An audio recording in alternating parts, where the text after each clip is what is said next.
প্রিয় মুসলিম এবং অমুসলিম ভাই ও বোনেরা, আসসালামু আলাইকুম ওয়া রাহমাতুল্লাহি ওয়া বারাকাতুহু। আমাদের স্রষ্টা আল্লাহ সুবহানাহু ওয়া তাআলার দয়া, শান্তি ও রহমত আপনাদের সবার উপরে বর্ষিত হোক। এই অনুষ্ঠানে স্বাগতম।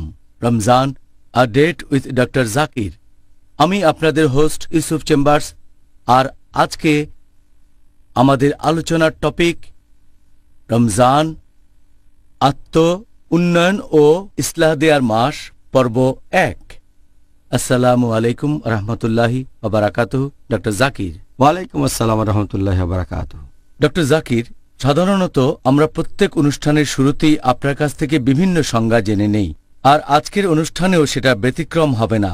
আর তাই আজকের এই অনুষ্ঠানের শুরুতেই আমি আপনার কাছে একটা সংজ্ঞা জানতে চাইব যে এই আরবি শব্দ ইসলাহ, এটা কি, বিশেষ করে পবিত্র রমজান মাসের প্রেক্ষাপটে। আলহামদুলিল্লাহ ওয়াসসালাতু ওয়াসসালাম আলা রাসূলিল্লাহ ওয়া আলা আলিহি ওয়া সাহবিহি আজমাইন, আম্মা বাদ। আউযু বিল্লাহি মিনাশ শাইতানির রাজীম। বিসমিল্লাহির রহমানির রহিম। রব্বি ইশরাহ লি সাদরি ওয়া ইয়াসসির লি আমরি ওয়াহলুল উকদাতাম মিন লিসানি ইয়াফকাহু কাওলি। আরবি শব্দ ইসলাহ এর মানে শুধরে দেয়া অথবা উন্নতি করা অথবা মেরামত করা। যখনই একজন মুসলিম অন্য মুসলিমকে শুধরে দেয় অথবা তাকে উন্নত করে, সেটাকে বলা হয় ইসলাহ। যেমন ধরেন, একজন মুসলিম কোনো ভুল করছে, হয়তো নামাজ পড়ার সময় বা ইসলাম অনুযায়ী অন্য কোনো কাজে বা যে কোনো কিছু, যদি কেউ তাকে শুধরে দেয় সেটাকে বলা হয় ইসলাহ। কোরআনে নবী শুআইবের কথা আছে, সূরা হুদ অধ্যায় নম্বর 11 আয়াত 88। আমার একমাত্র ইচ্ছা তোমাদের উন্নতি সাধন, তোমাদের সংস্কার আমার সাধ্যে যতখানি কুলায়, আর আমি সফল হব যদি আল্লাহ সুবহানাহু ওয়া তাআলা সাহায্য করেন। আমি তার উপরে নির্ভর করি এবং তারই অভিমুখী, আল্লাহর উপর ভরসা করে তারই সাহায্য চাই। এখানে আমরা বুঝতে পারছি শুআইব আলাইহিস সালাম ইসলাহ দিয়েছিলেন নিজের সম্প্রদায়কে। এছাড়াও পবিত্র কোরআনে বলা হয়েছে, সূরা নিসা অধ্যায় নম্বর 4 আয়াত নম্বর 114, বলা হয়েছে যে তাদের গোপন পরামর্শে কোনো কল্যাণ নেই, তবে তার কল্যাণ আছে যদি সে নির্দেশ দেয় দান, খয়রাত, সৎ কাজ এবং শান্তি স্থাপনের দুজন মুসলিমের মধ্যে। যদি সে এরকম কোনো কাজ করে তাহলে গোপন করার অনুমতি আছে। কেউ যদি এমন কাজ করে, আল্লাহ তাআলা স্বস্তি লাভ এবং পুরস্কার। এই কথা যদি না সেটা হয় কোনো দান, সৎ অথবা দুজন মুসলিমের মধ্যে শান্তি স্থাপন করা, তাহলে আমরা বুঝতে পারছি যে আল্লাহ সুবহানাহু ওয়া তাআলা বলেছেন একজন মুসলিম সবসময় অন্য মুসলিমকে উন্নত করার চেষ্টা করবে, তাকে ইসলাহ দেবে, তাকে শুধরে দেবে। আল্লাহ পবিত্র কোরআনে বলেছেন, সূরা আলে ইমরান অধ্যায় নম্বর 3 আয়াত নম্বর 110, কুনতুম খায়রা উম্মাতিন উখরিজাত লিন-নাস। হে মুসলিম, তোমরা মানবজাতির মধ্যে শ্রেষ্ঠ উম্মত হিসেবে আবির্ভূত হয়েছো। আল্লাহ আমাদের সম্মান দিয়েছেন, আর তিনি মুসলিমদের বলেছেন খায়রা উম্মাহ, শ্রেষ্ঠ উম্মত মানবজাতির মধ্যে আবির্ভূত। আল্লাহ আরো বলেছেন, তা'মুরুনা বিল মারুফ ওয়া তানহাউনা আনিল মুনকার ওয়া তু'মিনুনা বিল্লাহ। তিনি আমাদের শ্রেষ্ঠ উম্মত বলেছেন কারণ আমরা সৎ কাজের নির্দেশ দেব, অসৎ কাজে নিষেধ করব, আল্লাহকে বিশ্বাস করব। যদি সৎ কাজের নির্দেশ না দিই, অসৎ কাজে নিষেধ না করি, তাহলে আমরা খায়রা উম্মাহ বলে ডাকার যোগ্য নই, মুসলিম বলে ডাকার যোগ্য নই। তাহলে প্রত্যেক মুসলিমের দায়িত্ব হচ্ছে আমরা দেব ইসলাহ আর দাওয়া, সেই মুসলিমকে আরো উন্নত করার চেষ্টা করব। একটা হাদিস আছে আমাদের নবী সাল্লাল্লাহু আলাইহি সাল্লামের, এটার উল্লেখ আছে সহিহ মুসলিমে খণ্ড নম্বর 1 বুক অব ফেইথ হাদিস নম্বর 79। আমাদের নবী মুহাম্মদ সাল্লাল্লাহু আলাইহি সাল্লাম বলেছেন, যদি মুসলিমের মধ্যে একজনও এমন কাজ হতে দেখে যেটা খুবই ঘৃণ্য, কোনো একটা খারাপ কাজ, তাহলে সে তার হাত দিয়ে থামাবে। যদি হাত দিয়ে থামানোর সামর্থ্য না থাকে তাহলে তার মুখ দিয়ে থামাবে। যদি মুখ দিয়ে থামানোর সামর্থ্য না থাকে তাহলে সে অন্ততপক্ষে মনে মনে ঘৃণা করবে, মনে মনে অভিশাপ দেবে। এটা করলে সে হবে একেবারে নিচু স্তরের মুসলিম। যদি মনে মনে ঘৃণা করেন, মনে মনে অভিশাপ দেন, তাহলে আপনি একেবারে নিচু স্তরের মুমিন। এ কারণে ইসলাম একজন মুসলিমের জীবনে খুবই গুরুত্বপূর্ণ একটা অংশ। জাযাকাল্লাহ খায়ের ডক্টর জাকির। এবারে আমাদের আজকের টপিক অবশ্যই এটা রমজান মাস, তাই প্রসঙ্গটাও রমজান।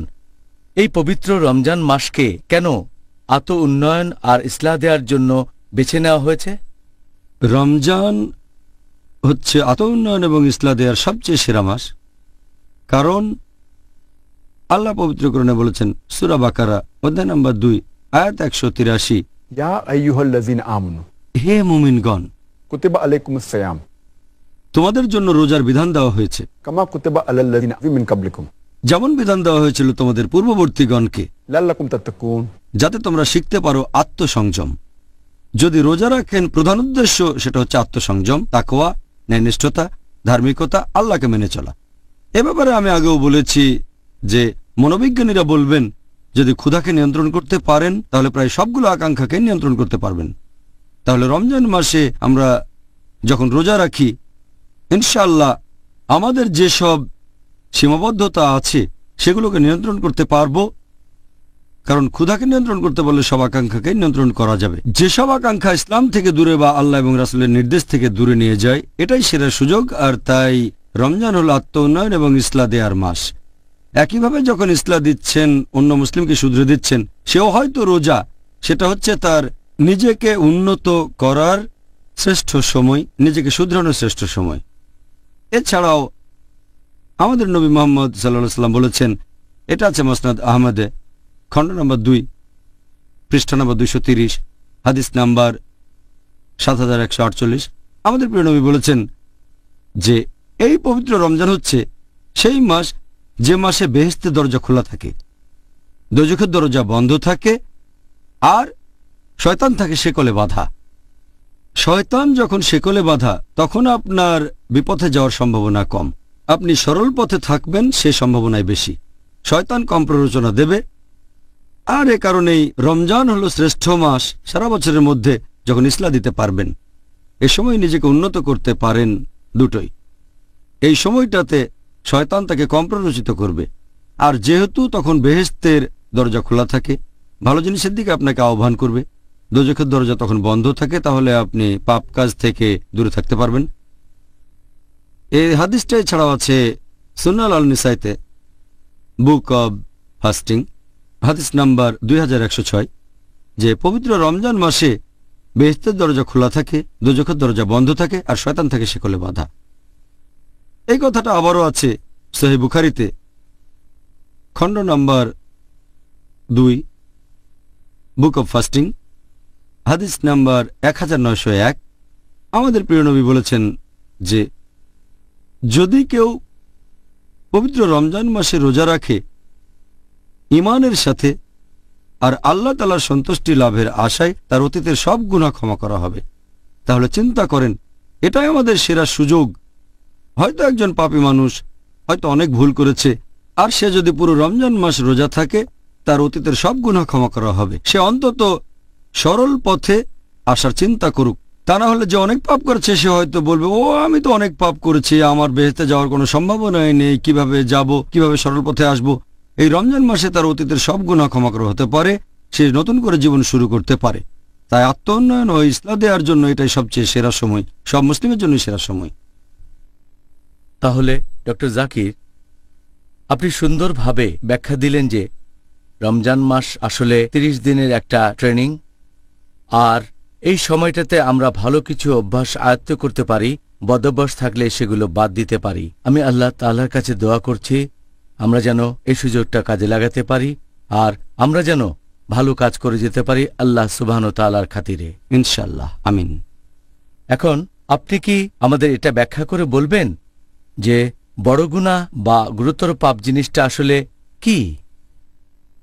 হচ্ছে সেই কাজ যেগুলো করতে আমাদের আল্লাহ সুবহানাহু ওয়া তাআলা নিষেধ করেছেন পবিত্র কোরআনে, আর যেগুলোকে নিষেধ করেছেন নবী মুহাম্মদ সাল্লাল্লাহু আলাইহি সাল্লাম তার সুন্নাহ অর্থাৎ সহিহ হাদিসে। এছাড়াও ব্যাপারগুলো ব্যাখ্যা করে বলেছেন নবীর সময়ের প্রথম প্রজন্ম, তার মানে সাহাবীগণ। তাহলে যেসব কাজ করতে নিষেধ করেছেন আল্লাহ এবং তার রাসূল মুহাম্মদ সাল্লাল্লাহু আলাইহি সাল্লাম, সেই কাজগুলোই বড় গুনাহ। আর এই সহিহ হাদিসটা উল্লেখ করা হয়েছে মুস্তাদরাক আল হাকিমে, খণ্ড নম্বর 2, বুক অব তাফসির, হাদিস নাম্বার 3419। আমাদের নবী মুহাম্মদ সাল্লাল্লাহু আলাইহি ওয়াসাল্লাম বলেছেন যে আল্লাহ সুবহানাহু ওয়া তাআলা যে কাজ করতে নিষেধ করেছেন সেগুলো থেকে বিরত থাকবে, আর তিনি যেগুলো অনুমতি দিয়েছেন সেগুলো তোমরা করতে পারো। আর যেসব জিনিসের ব্যাপারে আল্লাহ চুপ রয়েছেন সেগুলো তোমাদের জন্য সুবিধা। তাই আল্লাহ তাআলার কাছ থেকে সুবিধা গ্রহণ করো। আল্লাহ সুবহানাহু ওয়া তাআলা কখনো ভুলে যান না। তারপর আল্লাহর রাসূল কোরআনের একটা আয়াত পড়লেন, সূরা মারিয়াম অধ্যায় নম্বর 19 আয়াত 64 বলা হয়েছে আল্লাহ সুবহানাহু ওয়া তাআলা কখনো ভুলে যান না। আর এই হাদিসটা আছে সহিহ বুখারীতে, খণ্ড নম্বর 4, হাদিস নম্বর 2766। আমাদের নবী সাল্লাল্লাহু আলাইহি সাল্লাম বলেছেন, তোমরা কি জানো সবচেয়ে ধ্বংসাত্মক 7টা গুনাহ কোনগুলো? তারপর নবী বললেন, এগুলো 1 নাম্বার, অন্য কাউকে আল্লাহ তাআলার সাথে শরীক করা, তার মানে ইবাদত করা আল্লাহ তাআলা ব্যতীত অন্য কাউকে। 2 নাম্বার, জাদুবিদ্যা প্র্যাকটিস করা, মানে ব্ল্যাক ম্যাজিক। 3 নাম্বার, কোনো মানুষের জীবন কেড়ে নেয়া, যেটাকে আল্লাহ তাআলা পবিত্র করেছেন, বিনা কারণে হত্যা করা। এরপর নবী আরো বলেছেন সেটা রিবা নিয়ে, ইন্টারেস্ট বা সুদ, অনৈতিকভাবে কোনো এতিমের সম্পদ গ্রাস করা অন্যায়ভাবে। এরপর নবী আরো বলেছেন যে শত্রুর দিকে পিঠ দেখানো বা যুদ্ধক্ষেত্র থেকে পালিয়ে যাওয়া। আর 7 নাম্বার, ধর্মপরায়ণ মহিলাকে অপবাদ দেয়া যে সত্যিকারের বিশ্বাসী। এই হলো 7টা ধ্বংসাত্মক গুনাহ যেগুলোর কথা নবী মুহাম্মদ সাল্লাল্লাহু আলাইহি ওয়াসাল্লাম বলেছেন।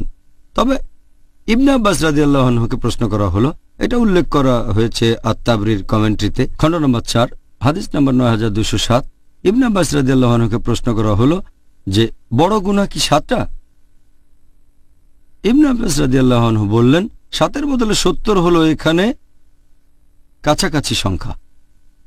আমাদের নবী যে 7টা গুনার কথা বলেছেন, এখানে শুধু বলা হচ্ছে সেই গুনার ক্যাটাগরি কি হতে পারে, এমন না যে বড় গুনাহ মাত্র 7টা, আরো অনেক আছে। এটা একটা আউটলাইন যে শিরক করা হারাম। এছাড়া হাত পেনাল্টির নিয়ম আছে, সেটা হতে পারে ব্যভিচার, অথবা হতে পারে ব্ল্যাক ম্যাজিক প্র্যাকটিস করা, অথবা হতে পারে চুরি। নবী একটা আউটলাইন দিয়েছেন। তবে ইবনে আব্বাসের মতে তিনি বলেছেন বড় গুনাহ আনুমানিক 70টার মতো। আপনাকে অনেক ধন্যবাদ ডক্টর জাকির। এবারে আপনাকে কষ্ট দেব, আপনি কি আমাদের ইসলাম ধর্মের এই 70টা বড় গুনাহ সম্পর্কে কিছুটা বলবেন? সেটা কি সম্ভব? চেষ্টা করব ইনশাআল্লাহ। এ কথাটা আগে বলেছি যে ইবনে আব্বাস বর্ণিত হাদিস অনুযায়ী এটা আছে আত-তাবরিতে, খণ্ড নম্বর 4 হাদিস নাম্বার 9207। ইবনে আব্বাস রাদিয়াল্লাহু আনহুকে প্রশ্ন করা হলো, বড় গুনাহ কি 7টা? তিনি বললেন যে 7-এর বদলে 70 এখানে কাছাকাছি সংখ্যা। ইমাম আয-যাহাবী রাদিয়াল্লাহু আনহু একটা বই লিখেছেন আল কাবাইর, বড় গুনাহ, আর এখানে 70টা বড় গুনার লিস্ট করেছেন কোরআন হাদিসের ভিত্তিতে যতটুকু তিনি বুঝেছেন। পবিত্র কোরআনের কোনো আয়াত বলছে না যে এই 70টা বড় গুনাহ। এমন কোনো সহিহ হাদিসও নেই যেখানে 70টা বড় গুনার কথা বলা হয়েছে। তবে ইমাম আয-যাহাবী রাদিয়াল্লাহু আনহু যতখানি বুঝেছেন সেভাবে তালিকাটা তৈরি করেছেন কোরআন হাদিসের ভিত্তিতে 70টা বড় গুনাহ। তিনি এটা যেভাবে বুঝেছেন। কিছু মানুষ এটা মানে, আবার কেউ মানে না, সেটা আলাদা ব্যাপার। তবে যেহেতু ইবনে আব্বাস রাদিয়াল্লাহু আনহু বলেছেন বড় গুনাহ 70টা, ইমাম আয-যাহাবী আল্লাহ তাকে দয়া করুন, তিনি তার মত অনুযায়ী 70টা বড় গুনাহর তালিকা তৈরি করেছেন। সেগুলো হচ্ছে, ওনার মতে 1 নাম্বার হচ্ছে আল্লাহর সাথে অন্য কাউকে শরীক করা, আল্লাহ সুবহানাহু ওয়া তাআলা ব্যতীত অন্য কারো ইবাদত করা, মানে উপাসনা করা। 2 নাম্বার নরহত্যা। 3 নাম্বার হচ্ছে জাদুবিদ্যা প্র্যাকটিস করা, মানে ব্ল্যাক ম্যাজিক। 4 নাম্বার নামাজ না পড়া। 5 নাম্বার যে লোকের সম্পদ নিসাব লেভেলের উপর, সে যদি জাকাত না দিয়ে থাকে অথবা সম্পদ নিসাব লেভেলে। 6 নাম্বার উপযুক্ত কারণ ছাড়া কেউ যদি রমজান মাসে রোজা না থাকে। 7 নাম্বার যদি কোনো লোক হজ পালন না করে সামর্থ্য থাকা সত্ত্বেও, যদি আর্থিক সামর্থ্য থাকে, শারীরিক সামর্থ্য থাকে, তারপরে হজ পালন না করে থাকে, সেটা 7 নাম্বার গুনাহ। 8 নাম্বার বড় গুনাহ হলো বাবা মাকে অমান্য করা। 9 নাম্বার আত্মীয় স্বজনকে ত্যাগ করা। 10 নাম্বার বড় গুনাহ হচ্ছে ব্যভিচার ও অবাধ যৌনাচার। 11 নাম্বার হচ্ছে হোমোসেক্স বা সমকামিতা। 12 নাম্বার হচ্ছে রিবা নেয়া। রিবা নেয়া অথবা রিবা দেয়া অর্থাৎ ইন্টারেস্ট বা সুদ। যদি কেউ রিবা নেয় অথবা দেয়, এটা একটা বড় গুনাহ। 13 নম্বর অনৈতিকভাবে কোনো এতিমের সম্পদ গ্রাস করা। 14 নম্বর আল্লাহ তার রাসূলের নামে মিথ্যে কথা বলা। 15 নম্বর হচ্ছে শত্রুর দিকে পিঠ দেখানো বা যুদ্ধক্ষেত্র ছেড়ে পালিয়ে যাওয়া যদি শত্রুপক্ষ থাকে। 16 নম্বর হচ্ছে যে নেতা তার গোত্রের মানুষদের সাথে প্রতারণা বা অবিচার করে। 17 নম্বর হচ্ছে অহংকারী আর উদ্ধত হওয়া। 18 নম্বর মিথ্যে সাক্ষ্য দেয়া। 19 নম্বর হচ্ছে মাদকদ্রব্য গ্রহণ করা, যেমন ওয়াইন, অ্যালকোহল, মাদকদ্রব্য ইত্যাদি যে কোনো খামার অর্থাৎ মাদকদ্রব্য। 20 নম্বর জুয়া খেলা। নাম্বার 21 হচ্ছে ধর্মপরায়ণ মহিলাকে অপবাদ দেয়া। 22 নম্বর হচ্ছে গনিমতের মাল থেকে কিছু চুরি করা। 23 নম্বর হলো চুরি করা। 24 নম্বর হচ্ছে রাস্তায় ডাকাতি। 25 নম্বর কোনো মিথ্যে শপথ নেয়া। 26 নম্বর হলো অত্যাচার করা। 27 নম্বর হচ্ছে অনৈতিক আয়। 28 নম্বর হচ্ছে অন্যায়ভাবে গ্রাস করা কোনো সম্পদ উপভোগ করা। 29 নম্বর হচ্ছে আত্মহত্যা। 30 নম্বর হচ্ছে বারবার মিথ্যে বলা। 31 নম্বর হচ্ছে ভুল বিচার করা। 32 নম্বর হচ্ছে ঘুষ দেয়া অথবা ঘুষ নেয়া। 33 নম্বর হচ্ছে কোনো মহিলা পুরুষকে নকল করছে বা কোনো পুরুষ মহিলাকে নকল করছে। 34 নম্বর হচ্ছে যদি একজন পুরুষ কোনো ব্যভিচারী স্ত্রীর স্বামী হয়ে থাকে। 35 নম্বর হচ্ছে তালাকপ্রাপ্ত কোনো মহিলাকে বিয়ে করা যাতে ওই মহিলার আগের স্বামী তাকে বিয়ে করতে পারে। 36 নম্বর হচ্ছে নিজের প্রস্রাবের ব্যাপারে সাবধান না থাকা, খেয়াল রাখবেন এটা যেন শরীরে কোথাও না পড়ে ইত্যাদি, নিজের প্রস্রাব সম্পর্কে সচেতন না থাকা। 37 নম্বর হচ্ছে জাহির করা। 38 নম্বর হচ্ছে ধর্মের ব্যাপারে জ্ঞান আহরণ করা ইহকালের কোনো উদ্দেশ্যে আর সেই জ্ঞান লুকিয়ে রাখা। 39 নম্বর হচ্ছে বিশ্বাসঘাতকতা। 40 নম্বর হচ্ছে সাহায্যের প্রতিদান না দেয়া। 41 নম্বর হচ্ছে আল্লাহর বিধান অস্বীকার করা। 42 নম্বর হচ্ছে অন্য কোনো মানুষের ব্যক্তিগত আলাপের কথাবার্তা শোনা। 43 নম্বর গল্প চালু করা। 44 নম্বর অভিশাপ দেয়া। 45 নম্বর কোনো চুক্তি ভঙ্গ করা। 46 নম্বর হচ্ছে হাত গণনা বা জ্যোতিষশাস্ত্রে বিশ্বাস করা। 47 নম্বর হচ্ছে যে মহিলা তার স্বামীর সাথে দুর্ব্যবহার করে থাকে। 48 নম্বর হচ্ছে মূর্তি তৈরি করা অথবা পেইন্টিং করা। 49 নম্বর বিলাপ করা অথবা নিজের জামাকাপড় ছিঁড়ে ফেলা বা এরকম কোনো কিছু যখন সে কোনো রকম বিপর্যয়ের মধ্যে পড়ে। 50 নম্বর অন্যদের সাথে অবিচার করা। 51 নম্বর বল প্রয়োগ করা নিজের স্ত্রী অথবা কোনো দাস অথবা কোনো গরিব লোক বা পশু পাখির উপরে। 52 নম্বর প্রতিবেশীর মনে কষ্ট দেয়া। 53 নম্বর মুসলিমদের নামে কুৎসা অপবাদ রটানো। 54 নম্বর মানুষকে অপমান করা আর তাদের সাথে উদ্ধত ব্যবহার করা। 55 নম্বর বড় গুনাহ ইমাম আজ-যাহাবির মতামত অনুযায়ী হচ্ছে পায়ের গোড়ালির নিচে পোশাক পরা গর্বের সাথে। 56 নম্বর পুরুষদের জন্য স্বর্ণ অথবা রৌপ্যের কোনো জিনিস। 57 নম্বর হচ্ছে যে দাস মালিকের কাছ থেকে পালাচ্ছে। 58 নম্বর এমন কোনো পশু জবাই করা যেটা আল্লাহ ব্যতীত অন্য কারো নামে উৎসর্গ হচ্ছে। 59 নম্বর হচ্ছে কোনো লোককে কারো বাবা বলা যাদের মধ্যে আসলে কোনো সম্পর্কই নেই, সম্পর্ক না থাকলে। 60 নম্বর হচ্ছে উত্তেজিত হয়ে তর্ক আর যুক্তি দেখানো। 61 নম্বর হচ্ছে অতিরিক্ত পানি দখল করে রাখা। 62 নম্বর হচ্ছে ওজন আর আকারে একটু ছোট করা। 63 নম্বর হলো আল্লাহর প্ল্যানের বাইরে নিজেকে নিরাপদ ভাবা। 64 নম্বর আল্লাহর ন্যায়নিষ্ঠ বন্ধুগণের নামে অপবাদ দেয়া। 65 নম্বর হচ্ছে জামাতে নামাজ না পড়া, যুক্তিসঙ্গত কারণ ছাড়া একা একা নামাজ পড়া। 66 নম্বর হচ্ছে নিয়মিতভাবে জুমার নামাজ মিস করা কোনো রকম যুক্তি ছাড়াই। 67 নম্বর উইলের মাধ্যমে ওয়ারিসের পাওয়া সম্পত্তি জবরদখল করা। 68 প্রতারণা আর ফন্দি করা। 69 মুসলিমদের বিরুদ্ধে শত্রুর হয়ে গুপ্তচরের কাজ করা। আর 70 নম্বর বড় গুনাহ সেটা হচ্ছে যে নবীর সাহাবীগণের নামে অপবাদ আর কুৎসা রটানো। তাহলে এই হচ্ছে 70টা বড় গুনাহ যেগুলো তালিকা করেছেন ইমাম আজ-যাহাবি তার লেখা বই আল কাবাইর, তার মানে বড় গুনাহ, এটার ভিত্তিতে যে হাদিস সেটার বর্ণনা দিয়েছেন ইবনে আব্বাস রাদিয়াল্লাহু আনহু, যে বড় গুনাহ 70টা। এই তালিকাটা উনি বলেছেন, যেখানে কোরআন এবং হাদিসের ব্যাখ্যা করেছেন তিনি। কিছু বিশেষজ্ঞ এটার সাথে একমত যে বড় গুনাহ কি মোট 70টা নাকি 17টা নাকি 35 নাকি 70। অনেক বিশেষজ্ঞ এটার সাথে একমত নন যে কিছু কাজ বড় গুনাহ না হওয়া উচিত, ছোট গুনাহ। অনেকে বলেন এটা হয়তো কোনো গুনাহই না, বিশেষজ্ঞগণ একমত না। তবে সামগ্রিকভাবে ইমাম আয-যাহাবী, মাশাআল্লাহ, আল্লাহ তাকে শান্তিতে রাখুন, বিখ্যাত বিশেষজ্ঞ, তিনি বড় গুনাহর এই তালিকাটা তৈরি করেছেন। তবে এটা নিয়ে মতভেদ আছে। ও জাযাকাল্লাহ খায়র ডক্টর জাকির, আপনি পরীক্ষায় 100-এর মধ্যে 95 পেয়েছেন। ডক্টর জাকির, আমাদের দর্শকরা এতক্ষণ আপনার মুখে 70টা বড় গুনাহের কথা শুনলেন। এখন এটা কি বলবেন যে একজন কি পুরস্কার পেতে পারে যদি এই গুরুতর পাপগুলো থেকে বিরত থাকে সারা জীবন ধরে?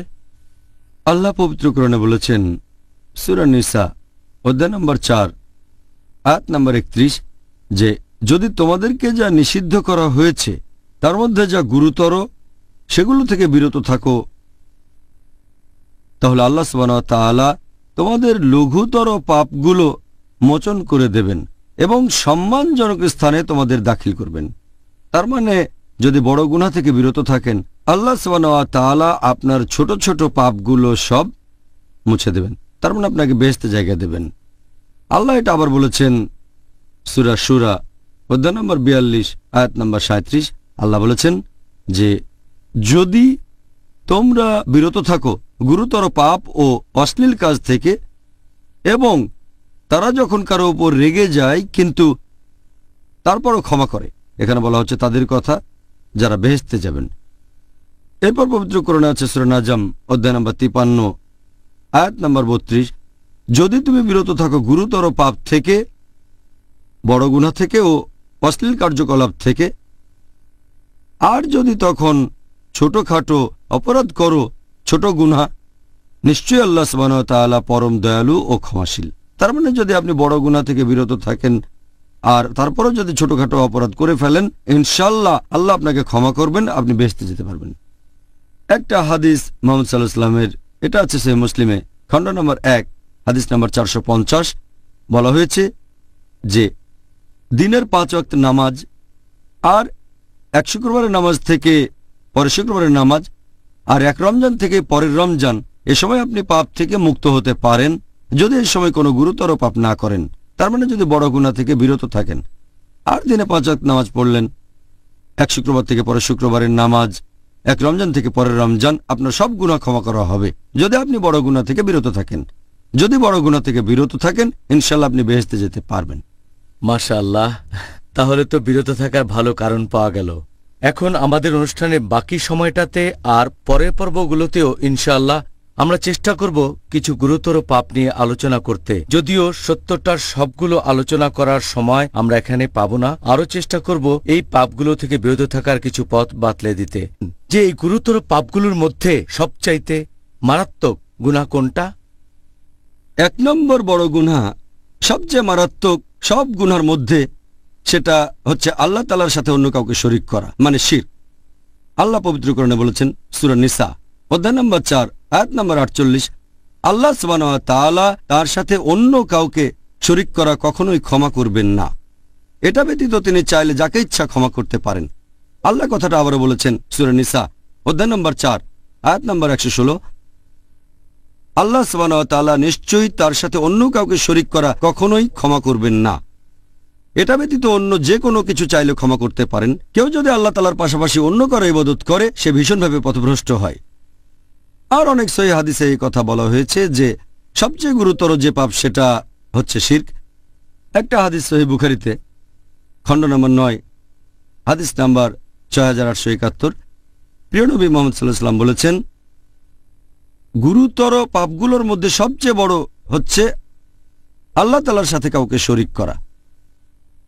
এ কথাটা আরো অনেক সহিহ হাদিসে উল্লেখ করা হয়েছে, যেমন সহিহ বুখারী খণ্ড নম্বর 3 হাদিস নাম্বার 2654।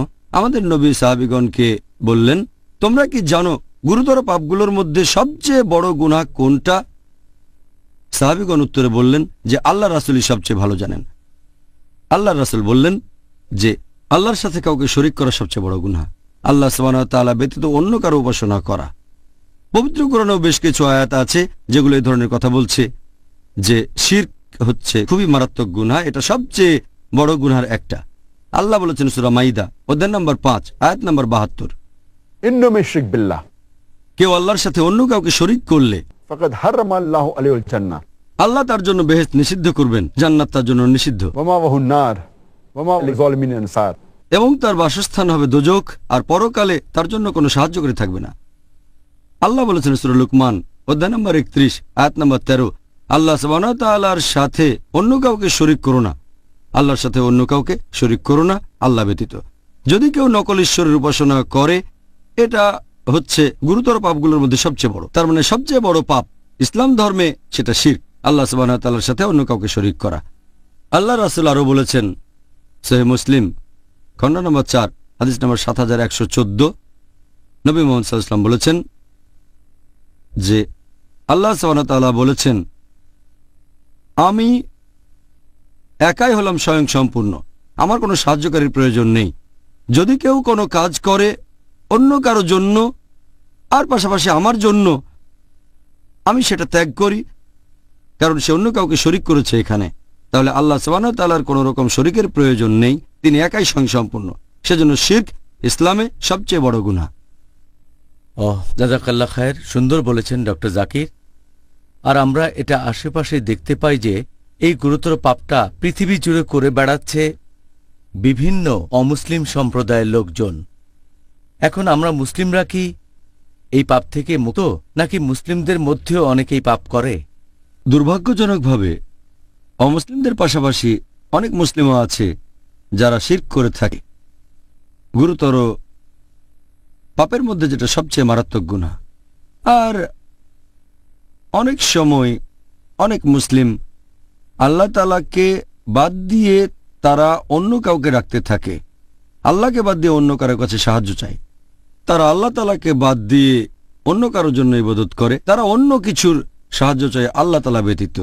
আর আল্লাহ কোরআনে স্পষ্ট করে বলেছেন এ ধরনের কাজ থেকে সম্পূর্ণ বিরত থাকতে হবে। আল্লাহ বলেছেন সূরা ফাতিহা অধ্যায় নম্বর 1 আয়াত নম্বর 5, ইয়াকা নাবুদু ওয়া ইয়াকা নাস্তাইন, আমরা শুধু তোমার ইবাদত করি আর তোমারই সাহায্য চাই। পবিত্র কোরআনে সূরা গাফির অধ্যায় নম্বর 40 আয়াত নম্বর 60, আমাকে ডাকো আমি তোমাদের ডাকে সাড়া দেব। আল্লাহ বলেছেন সূরা ইসরা অধ্যায় নম্বর 17 আয়াত নম্বর 23, প্রতিপালক নির্দেশ দিয়েছেন তিনি ব্যতীত অন্য কারো ইবাদত করো না। এরপর পবিত্র কোরআনে সূরা আরফ অধ্যায় নম্বর 7 আয়াত নম্বর 194, আল্লাহ সুবহানাহু ওয়া তাআলা ব্যতীত তোমরা যাদের উপাসনা করো তারা তো তোমাদের মতোই আল্লাহর বান্দা। তার মানে তারা খুবই সাধারণ, তারাও আল্লাহ তাআলার বান্দা, যেমন আমরা আল্লাহর বান্দা। তারা আল্লাহকে বাদ দিয়ে যাদের ইবাদত করে তারাও আল্লাহ তাআলার বান্দা। পবিত্র কোরআনের অনেক আয়াতে আমাদের নির্দেশ দেওয়া হয়েছে যে আমরা আল্লাহ তাআলা ব্যতীত অন্য কারো কাছে সাহায্য চাইব না অথবা কখনো ইবাদত করব না। আল্লাহ বলেছেন সূরা আহকাফ অধ্যায় নম্বর 46 আয়াত নম্বর 5, নিশ্চয়ই সেই ব্যক্তি বিভ্রান্ত যে আল্লাহ সুবহানাহু ওয়া তাআলার পরিবর্তে এমন কিছুকে ডাকে যা কিয়ামতের দিন পর্যন্ত সাড়া দিতে পারবে না, এছাড়া তারা সেই প্রার্থনা সম্পর্কে অবহিত নয়। আল্লাহ বলেছেন সূরা হজ অধ্যায় নম্বর 22 আয়াত নম্বর 73, তোমরা অন্য যাদের উপাসনা করো বা ইবাদত করো আল্লাহ সুবহানাহু ওয়া তাআলা ব্যতীত, যদি তারা সবাই একত্রিত হয় তারপরও তারা একটা মাছিও সৃষ্টি করতে পারবে না। মানুষকে সৃষ্টি করে সাহায্য করা তো পরের কথা, তারা একটা মাছিও সৃষ্টি করতে পারবে না। আর মাছি যদি তাদের কিছু ছিনিয়ে নেয় সেটা তারা ফিরিয়ে আনতেও পারবে না। প্রার্থনাকারী কত দুর্বল, যাদের প্রার্থনা করে তারাও কত দুর্বল। আল্লাহর রাসূল বলেছেন, এটা আছে সহিহ বুখারীতে খণ্ড নম্বর 6 হাদিস নম্বর 4497, আল্লাহর রাসূল বলেছেন যদি কেউ আল্লাহ ব্যতীত অন্য কারো ইবাদত করতে করতে মারা যায় আর মৃত্যুর আগে তওবা না করে তাহলে তাকে অবশ্যই দোজখের আগুনে পুড়তে হবে, সে দোজখে যাবে একেবারে নিশ্চিত। তাহলে যদি কেউ শিরক করে আর মুশরিক অবস্থায় মারা যায় সে দোজখের আগুনে পুড়বে। আর এটা দুর্ভাগ্যজনক যে মুসলিমদেরও অনেকে এই ধরনের গুনার কাজ করে থাকেন। এছাড়া আরেকটা কাজও শিরকের মধ্যে পড়ে, সেটা যদি কোনো পশুকে হত্যা করা হয় আল্লাহ ব্যতীত অন্য কারো নাম নিয়ে, এটাও আসলে পরোক্ষভাবে শিরক। আর অনেক মুসলিম দুর্ভাগ্যজনকভাবে এই ধরনের কাজ করে থাকে, যেটা আসলে শিরক। যেমন কোনো মুসলিম হয়তো নতুন বাড়ি কিনলো, তারপর সেখানে একটা পশু কোরবানি দিল কোনো জিনের নামে, সেই জিন হয়তো বাড়িটা দখল করে আছে, তাই প্লিজ। অথবা গর্ত খুঁড়ে পশু জবাই করলো কোনো জিনের নামে। এই কাজগুলো আগে পরে কখনো ইসলাম ধর্মে ছিল না। আর আল্লাহ পবিত্র কোরআনে বলেছেন, সব মিলিয়ে 4টা আয়াতে আছে। সূরা বাকারা অধ্যায় 2 আয়াত নম্বর 173, সূরা মাইদা অধ্যায় 5 আয়াত 3, সূরা আনাম অধ্যায় 6 আয়াত 145 এবং সূরা নাহল অধ্যায় 16 আয়াত 115। হুররিমাত আলাইকুমুল মাইতাতু ওয়াদ-দামু ওয়া লাহমুল খিনজির ওয়া মা উহিল্লা লিগাইরিল্লাহ বিহি। তোমাদের জন্য হারাম খাদ্য, মৃত বস্তু, রক্ত, তারপর শূকর মাংস এবং যে পশু জবাই করার সময় আল্লাহ ব্যতীত অন্য কারো নাম নেওয়া হয়েছে। যদি এমন কিছু খান যেটা জবাই করার সময় আল্লাহ ব্যতীত অন্য কারো নাম নেওয়া হয়েছে, যেটা শিরকের সমান, সেটা হারাম। যদি কোনো পশু জবাই করতে গিয়ে আল্লাহ ব্যতীত অন্য কারো নাম নিয়ে থাকেন, সেটা হবে শিরক। এটা ইসলাম ধর্মে নিষিদ্ধ। আল্লাহ বলেছেন সূরা আলী ইমরান অধ্যায় নম্বর 3 আয়াত নম্বর 160, আল্লাহ সাহায্য করলে কে তোমাদের পরাজিত করবে, আর আল্লাহ সাহায্য না করলে এমন কি আছে যে তোমাদের সাহায্য করবে। তাই মুমিনগণ আল্লাহ সুবহানাহু ওয়া তাআলার উপরে নির্ভর করুক। আমরা সম্পূর্ণভাবে ভরসা করব শুধুমাত্র আল্লাহ তাআলার উপর, শুধু তার কাছে, অন্য কারো কাছে না। আর আল্লাহ বলেছেন সূরা কাউসার অধ্যায় নম্বর 108 আয়াত নম্বর 2, ফাসাল্লি লিরাব্বিকা ওয়ানহার, তোমার প্রতিপালকের উদ্দেশ্যে নামাজ পড়ো ও কোরবানি করো। কোরবানি দেবেন শুধুমাত্র আল্লাহ তাআলার জন্য, নামাজ পড়বেন শুধুমাত্র আল্লাহ সুবহানাহু ওয়া তাআলার জন্য। আমাদের প্রিয় নবী মুহাম্মদ সাল্লাল্লাহু আলাইহি ওয়াসাল্লাম বলেছেন, এটা আছে সহিহ মুসলিমে খণ্ড নম্বর 3 হাদিস নাম্বার 4878। আমাদের প্রিয় নবী বলেছেন যে আল্লাহ তাকে অভিশাপ দেন যে আল্লাহ ব্যতীত অন্য কারো নামে পশু কোরবানি দিয়ে থাকে। দুর্ভাগ্যজনকভাবে কিছু মুসলিম পরোক্ষভাবে এই গুরুতর পাপের সাথে জড়িত আছে, যেটা ইসলামের সবচেয়ে বড় গুনাহ। এটা হচ্ছে শিরক। আল্লাহ সুবহানাহু ওয়া তাআলা আমাদের সামর্থ্য দিন, আমরা যেন এই মাসে নিজেদেরকে শুধরাতে পারি। আর এটাই শ্রেষ্ঠ সময়, আমরা যদি কোনো পাপের সাথে জড়িত থাকি, হোক বড় গুনাহ বা ছোট গুনাহ, আমরা সেটা শুধরাতে পারি। আর যদি কোনো মুসলিম ভাই এমন ভুল করে থাকে, তাকে ইসলাহ দিতে পারি। কারণ শয়তানের সময় সে কোলে বাঁধা থাকে, এটাই সেরা সময় সত্যকে গ্রহণ করার জন্য। সত্য থেকে বিচ্যুত হওয়ার সম্ভাবনা কম, আর খুতুয়াত শয়তানও এ সময় কম। আর রোজা থাকার কারণে আমাদের তাকওয়া অনেক উঁচুতে থাকবে। আল্লাহ সবাইকে সঠিক পথে রাখুন। আমিন আমিন।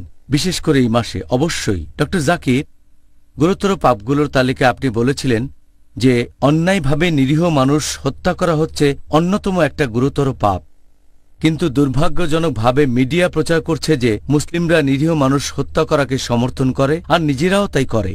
আপনি কি এই ব্যাপারটা সম্পর্কে ইসলামিক দৃষ্টিভঙ্গিটা একটু ব্যাখ্যা করবেন? নিরীহ মানুষ হত্যার ব্যাপারে ইসলাম ধর্ম কি বলে?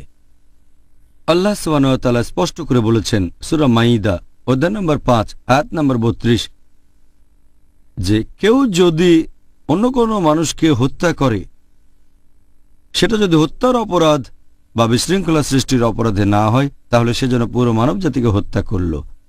কোরআন একেবারে স্পষ্ট বলছে, যদি কোনো মানুষ, হোক মুসলিম বা অমুসলিম, অন্য কোনো মানুষকে হত্যা করে, হোক মুসলিম বা অমুসলিম, সেটা যদি হত্যার অপরাধ বা বিশৃঙ্খলা সৃষ্টির অপরাধে না হয়, তাহলে সে যেন পুরো মানব জাতিকেই হত্যা করল। তাহলে কোনো নিরীহ মানুষকে হত্যা করা, এটা ইসলাম ধর্মে নিষিদ্ধ। আর মিডিয়া প্রচার করে যে ইসলাম নিরীহ মানুষকে হত্যা করতে বলে, তারপর সন্ত্রাস ইত্যাদি, এই পুরোটাই হচ্ছে ভুল ধারণা। আর বেশিরভাগ ধর্মই একথা বলে যে নিরীহ মানুষকে হত্যা করা ঠিক না। তবে ইসলাম ধর্ম আরো এক ধাপ এগিয়ে। এই আয়াতে আরো বলা হয়েছে সূরা মাইদা অধ্যায় নম্বর 5 আয়াত নম্বর 32, এখানে বলা হয়েছে যদি কেউ কোনো মানুষের জীবন বাঁচায়, তাহলে সে যেন বাঁচালো পুরো মানব জাতিকে। তার মানে যদি একজনের জীবন বাঁচান, হোক মুসলিম বা অমুসলিম, তাহলে যেন পুরো মানব জাতিকেই বাঁচালেন। তাহলে ইসলাম শুধুমাত্র নিরীহ মানুষ হত্যা করাকে নিন্দা করে না, অন্য মানুষের জীবন বাঁচাতে উৎসাহিত করে। আল্লাহ আরো বলেছেন সূরা আনাম অধ্যায় নম্বর 6 আয়াত নম্বর 151, কারো জীবন কেড়ে নিও না যেটাকে আল্লাহ তাআলা করেছেন পবিত্র, যদি না সেটা সঠিক আর আইনসম্মত হয়। তার মানে আপনি যদি কাউকে হত্যা করেন, নিরীহ মানুষকে, নিরীহ মানুষদের মারতে পারবেন না। তারপরও কেউ যদি মানুষ খুন করে থাকে, তখন ব্যাপারটা নিশ্চয়ই এরকম না যে লোকজন তার উপর প্রতিশোধ নেবে। এমন না যে লোকটাকে ধরে তারা মেরে ফেলবে, আমরা দেব তাকে আইনের কাছে। দেশটা ইসলামিক হলে বিচার হবে ইসলামিক আদালতে, বিচার করবেন কাজী, এবং এই কাজী সেখানে রায় দেবেন। মৃত্যুদণ্ড পাওনা হলে তাকে তাই দেওয়া হবে। এমন না যে মুসলিমরা তাদের নিজের হাতে আইন তুলে নেবে। তারা যাবে ইসলামিক আদালতে, দেশটা যদি ইসলামিক হয়, অথবা সে দেশের আদালতে। আর সাধারণভাবে এটা আগেও বলেছি যে নিরীহ কোনো মানুষকে হত্যা করা ইসলাম ধর্মে নিষিদ্ধ। আর এই একই কথা বলেছেন আমাদের নবী মুহাম্মদ সাল্লাল্লাহু সাল্লাম। এটা আছে সহিহ বুখারীতে, খণ্ড নম্বর 9, হাদিস নাম্বার 6871। নবী বলেছেন, গুরুতর পাপের মধ্যে সবচেয়ে বড় 1 নম্বর আল্লাহ তাআলা ব্যতীত অন্য কারো ইবাদত করা, 2 নম্বর নিরীহ কোনো মানুষকে হত্যা করা, নিরীহ মানুষের জীবন কেড়ে নেওয়া। তাহলে সাধারণ অবস্থায় কোনো মানুষকে হত্যা করব না, হোক মুসলিম বা অমুসলিম। কোরআনে আরও কিছু আয়াত একেবারে নির্দিষ্ট করে বলছে যে আমরা মুসলিমদেরও হত্যা করব না। সাধারণ আইন বলছে নিরীহ মানুষকে হত্যা করা যাবে না। কিছু আয়াত বলছে যে তোমরা মুসলিমদের হত্যা করো না। আল্লাহ বলেছেন সূরা নিসা অধ্যায় নম্বর 4 আয়াত নম্বর 93, কেউ যদি ইচ্ছাকৃতভাবে কোনো মুমিনকে হত্যা করে তাহলে সে যাবে দোজখে, থাকবে চিরকাল, জাহান্নামে চিরস্থায়ী হবে। আল্লাহর অভিশাপ ও ক্রোধ তার উপরে পড়বে, তার জন্য রয়েছে ভয়ঙ্কর শাস্তি। তাহলে কোনো মুসলিমকে হত্যা করা যদি উপযুক্ত কারণ না থাকে, যেমন হত্যার অপরাধ বা বিশৃঙ্খলা না হলে হত্যা করা নিষিদ্ধ। এছাড়া একটা হাদিস আছে নবী মুহাম্মদ সাল্লাল্লাহু আলাইহি সাল্লামের, এটা আছে সহিহ বুখারীতে, খণ্ড নম্বর 1, বুক অব ফেইথ, হাদিস নম্বর 31। প্রিয় নবী মুহাম্মদ সাল্লাল্লাহু আলাইহি সাল্লাম বলেছেন, যদি দুজন বিশ্বাসী নিজেদের মধ্যে লড়াই করে হাতে তরবারি নিয়ে, আর যদি একজন আরেকজনকে হত্যা করে, দুজনেই খুনি আর খুন হওয়া ব্যক্তি দুজনেই দোজখে যাবে। এক সাহাবা তখন বললেন, এটা না হয় বুঝলাম যে খুনি সে দোজখে যাবে, কিন্তু খুন হওয়া মুসলিম কেন দোজখে যাবে? তখন নবী বললেন যে খুন হওয়া ব্যক্তিও একজন বিশ্বাসীকে হত্যা করতে চেয়েছিল, আর এ কারণেই তারা দোজখে যাবে। আরও একটা হাদিস আছে সহিহ বুখারীতে, খণ্ড নম্বর 9, হাদিস নম্বর 6862। আমাদের নবী বলেছেন যে একজন বিশ্বাসী সবসময় মুক্ত অবস্থায় থাকে যদি না সে অনৈতিকভাবে কোনো মানুষের জীবন কেড়ে নেয়। তার মানে অন্যায়ভাবে কোনো মানুষকে হত্যা করা, হোক মুসলিম বা অমুসলিম, এটা ইসলামে নিষিদ্ধ, একটা নিন্দনীয় কাজ। এটা খুব মারাত্মক রকমের বড় গুনাহ, 70টা বড় গুনার তালিকা এটা আছে 2 নম্বরে। আল্লাহ রক্ষা করুন আমরা যেন কখনো এই পাপটা না করি, ইনশাআল্লাহ। এবারে আপনি কি আমাদের দর্শকদের উদ্দেশ্যে এটা বলবেন যে জাদুবিদ্যা চর্চা করা, যেটাকে বলা হয় ব্ল্যাক ম্যাজিক, এটা নিষিদ্ধ কেন, আর ইসলামে এটি গুরুতর পাপ কেন? ইসলাম ধর্মে ব্ল্যাক ম্যাজিক হচ্ছে কুফরি, এটা কুফরি ইসলামে, আর এটাকে বলা হয়েছে গুরুতর পাপগুলোর মধ্যে একটা। এটা সহিহ বুখারীতে, খণ্ড নম্বর 4, হাদিস নাম্বার 2766। আমাদের প্রিয় নবী বলেছেন যে 7টা সবচেয়ে মারাত্মক গুনাহ হলো, প্রথম আল্লাহ ব্যতীত অন্যের উপাসনা করা, তার মানে শিরক। 2 নম্বর হচ্ছে নরহত্যা। 3 নম্বর হচ্ছে প্র্যাকটিস করা ব্ল্যাক ম্যাজিক, জাদুবিদ্যা। তাহলে আল্লাহর রাসূল মুহাম্মদ সাল্লাল্লাহু আলাইহি সাল্লাম তিনি নিজেই বলেছেন যে এই ব্ল্যাক ম্যাজিক বা জাদুবিদ্যা চর্চা করা ইসলাম ধর্মে পুরোপুরি নিষিদ্ধ। আর আল্লাহ পবিত্র কোরআনে বলেছেন সূরা বাকারা অধ্যায় নম্বর 2 আয়াত নম্বর 102 যে এই শিক্ষা তাদের ক্ষতি সাধন করবে, আর এতে করে তাদের কোনো উপকার হবে না। এই ব্ল্যাক ম্যাজিক শুধু ক্ষতিই ডেকে আনে, এতে করে কারোরই কোনো লাভ হয় না। এরপর পবিত্র কোরআনে সূরা তাহা অধ্যায় নম্বর 20 আয়াত নম্বর 64 বলা হয়েছে যে এই সব জাদুকরেরা তাদের যত দক্ষতায় থাকুক কখনোই সফল হতে পারবে না, কখনোই সফল হবে না, সে তাদের যতই দক্ষতা থাকুক। এছাড়া পবিত্র কোরআনে সূরা বাকারা অধ্যায় নম্বর 2 আয়াত নম্বর 102 যে সুলাইমান আলাইহিস সালাম কুফরি করেননি, বরং শয়তানরা তারাই সেখানে কুফরি করেছিল, কারণ তারা জাদুবিদ্যা প্র্যাকটিস করত।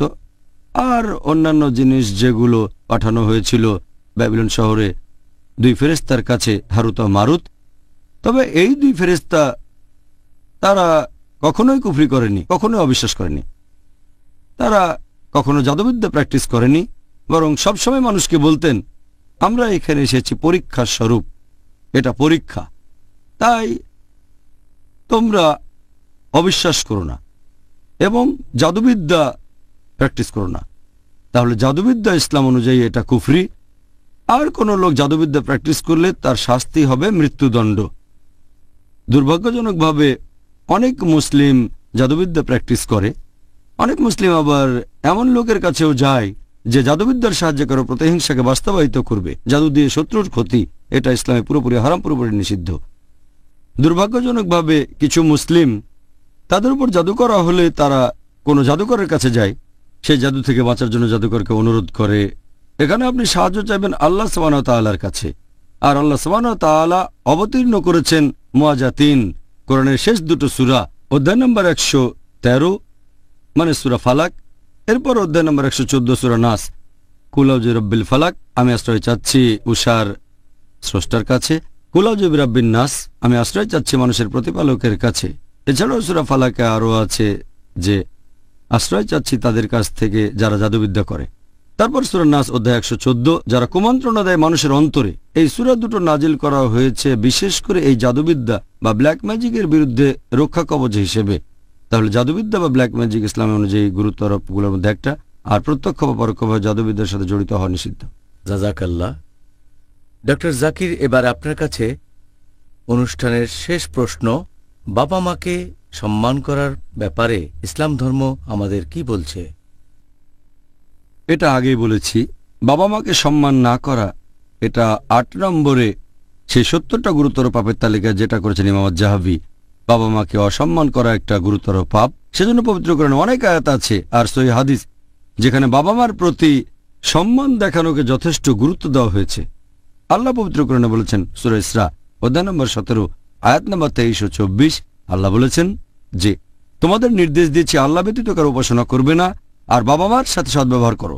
যদি তাদের একজন বা দুজনই বার্ধক্যে উপনীত হয়, তাদের কোন রকম ধমক দিয়ে কথা বলো না, উপশব্দটাও করো না। তাদের সম্মান করে কথা বলবে। তাদেরকে মমতার ডানা দিয়ে তুমি ঢেকে রাখো। প্রভুর কাছে দোয়া করো, তাদের দয়া করো যেভাবে তারা আমাকে লালন পালন করেছেন। তার মানে বাবা মার যদি বয়স হয়ে যায়, একজন বা দুজন তাদেরকে উপশব্দটাও বলতে পারবেন না। এছাড়াও পবিত্র কোরআনে বলা হয়েছে সূরা আনাম অধ্যায় নম্বর 6 আয়াত নম্বর 151 যে আল্লাহ বলেছেন বাবা মার প্রতি সদ্ব্যবহার করো। আর আল্লাহ কোরআনে অনেকগুলো আয়াতে বলেছেন বিশেষ করে মা। আল্লাহ বলেছেন সূরা নিসা অধ্যায় নম্বর 4 আয়াত নম্বর 1 তোমাকে ধারণ করা গর্ভকে শ্রদ্ধা করো। আল্লাহ বলেছেন সূরা লুকমান অধ্যায় 31 আয়াত নম্বর 14 আমি মানুষকে তার পিতামাতার প্রতি সদাচরণের নির্দেশ দিয়েছি। অনেক কষ্ট সহ্য করে মা সন্তানকে গর্ভে ধারণ করে আর 2 বছরে তা দুধ ছাড়ানো হয়। আল্লাহ বলছেন সূরা আহকাফ অধ্যায় নম্বর 46 আয়াত নম্বর 15 আমি মানুষকে নির্দেশ দিয়েছি পিতামাতার প্রতি সদ্ব্যবহার করতে। কষ্ট নিয়ে মা সন্তানকে ধারণ করে আর কষ্টের সাথে প্রসব করে। এখানে আল্লাহ বলেছেন বাবা মাকে সম্মান করো, বিশেষ করে মাকে। এছাড়াও অনেক হাদিস বলছে মাকে সম্মান করো। এটা আছে সহিহ বুখারীতে খণ্ড নম্বর 8 বুক অব আদাব, বুক অব ম্যানার্স অধ্যায় নম্বর 2 হাদিস নাম্বার 5971। এক লোক নবী সাল্লাল্লাহু আলাইহি ওয়াসাল্লামের কাছে এসে প্রশ্ন করল, এই পৃথিবীতে কাকে সবচেয়ে বেশি সাহচর্য দেব? নবী বললেন তোমার মাকে। লোকটা বলল এরপর কাকে? নবী আবার বললেন তোমার মাকে। লোকটা প্রশ্ন করলো এরপর কাকে দেব? নবী আবারও বললেন তৃতীয়বার তোমার মাকে। লোকটা প্রশ্ন করলো এরপর কাকে দেব? তখন নবী বললেন তোমার বাবাকে। তার মানে 75% বা 4 ভাগের 3 ভাগ সাহচর্য পাচ্ছে মা, আর 25% বা 4 ভাগের 1 ভাগ বাবা। এক কথায় মা পাচ্ছে গোল্ড মেডেল, সে পাচ্ছে সিলভার মেডেল, এছাড়াও পাচ্ছে ব্রোঞ্জ মেডেল, আর বাবাকে শুধু সান্ত্বনা পুরস্কার নিয়ে সন্তুষ্ট থাকতে হচ্ছে। এই হলো ইসলামের শিক্ষা। বাবা মাকে সম্মান দেখানোর কথা যদি বলেন, আর মা পাচ্ছে 3 গুণ বেশি সাহচর্য, বাবার তুলনায় 3 গুণ বেশি সাহচর্য পাচ্ছে। এছাড়া আরও একটা হাদিস আছে সহিহ বুখারীতে খণ্ড নম্বর 4 হাদিস নাম্বার 3004। এক লোক নবীর কাছে আসলো, তারপর সে নবীর কাছে জিহাদে যাওয়ার অনুমতি চাইল আল্লাহ তাআলার খাতিরে লড়াই করা যুদ্ধক্ষেত্রে। নবী তাকে বললেন তোমার বাবা মা আছেন? সে বলল হ্যাঁ। নবী বললেন যাও তোমার বাবা মাকে এখন সেবা করো। এখানে বলা হচ্ছে যে বাবা মার সেবা করা, মা বাবার প্রতি দায়িত্ব পালন করা, এটার গুরুত্ব জিহাদ করার চেয়েও বেশি, আল্লাহ তাআলার খাতিরে লড়াই করার চেয়েও বেশি। যদি বাবা মার প্রয়োজন হয় তাদের সেবা করা জিহাদ করার চেয়েও গুরুত্বপূর্ণ, অর্থাৎ আল্লাহ সুবহানাহু ওয়া তাআলার খাতিরে যুদ্ধ করা। একই কথা আছে সহিহ বুখারীতে খণ্ড নম্বর 8 বুক অব আদাব হাদিস নাম্বার 5 1970। এক লোক প্রশ্ন করল যে কোন কাজটা আল্লাহ তাআলার কাছে সবচেয়ে প্রিয়। নবী তখন বললেন যে 5 ওয়াক্ত নামাজ আদায় করা যত তাড়াতাড়ি সম্ভব। লোকটা বলল এরপর কোন কাজটা আল্লাহর কাছে সবচেয়ে প্রিয়। নবী বললেন বাবা মার প্রতি দায়িত্বশীল হওয়া। লোকটা বলল এরপর কোন কাজটা। নবী বললেন আল্লাহ তাআলার পথে লড়াই করা, জিহাদ করা। তাহলে আমরা বুঝতে পারছি যে প্রতিদিন সময় মতো 5 ওয়াক্ত সালাত আদায় করা যত তাড়াতাড়ি সম্ভব। এরপরে আল্লাহ পছন্দ করেন যদি আমরা বাবা মার প্রতি দায়িত্ববান হই, বাবা মাকে সম্মান করা, তাদের কথা মেনে চলা। এরপর হচ্ছে জিহাদ, আল্লাহর খাতিরে লড়াই করা। এটা আছে মুসনাদ আহমদে, হাদিস নাম্বার 5372। নবী বলেছেন 3 ধরনের মানুষ কখনো বেহেশতে যেতে পারবে না। 1 নাম্বার যারা মাদকদ্রব্য গ্রহণ করে, 2 নাম্বার যে তার বাবা মার কথা অমান্য করে, আর 3 নাম্বার যে তার পরিবারের পক্ষ থেকে কোনো লজ্জাকর কাজ করে থাকে। এই 3 ধরনের লোক বেহেশতে যেতে পারবে না। তাহলে বাবা মাকে অসম্মান করা এটা হচ্ছে ইসলাম ধর্মে গুরুতর পাপগুলোর মধ্যে একটা।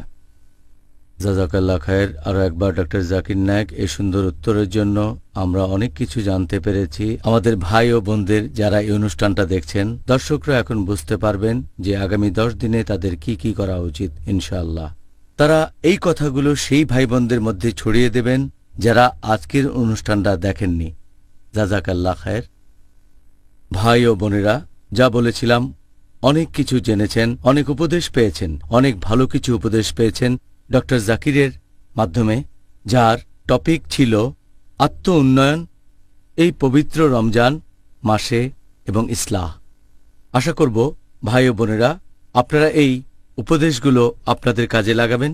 এবারের রমজানের 10 দিন পাবেন, তবে সারা জীবনই সময় পাবেন ইনশাআল্লাহ। আর ডক্টর জাকিরের উপদেশ অনুযায়ী ইসলাম ধর্মের মণিমুক্তা নিজের জীবনে প্রয়োগ করবেন। এই পবিত্র রমজানের বাকি 10টা দিনও আমরা আপনার সাথে থাকব ইনশাআল্লাহ। তাহলে আগামীকাল ভাই ও বোনেরা আবার দেখা হবে একই সময়ে। আর সেদিন আমাদের আলোচনার টপিক, এটা দ্বিতীয় পর্ব, রমজান, আত্ম উন্নয়ন ও ইসলাহ দেয়ার মাস।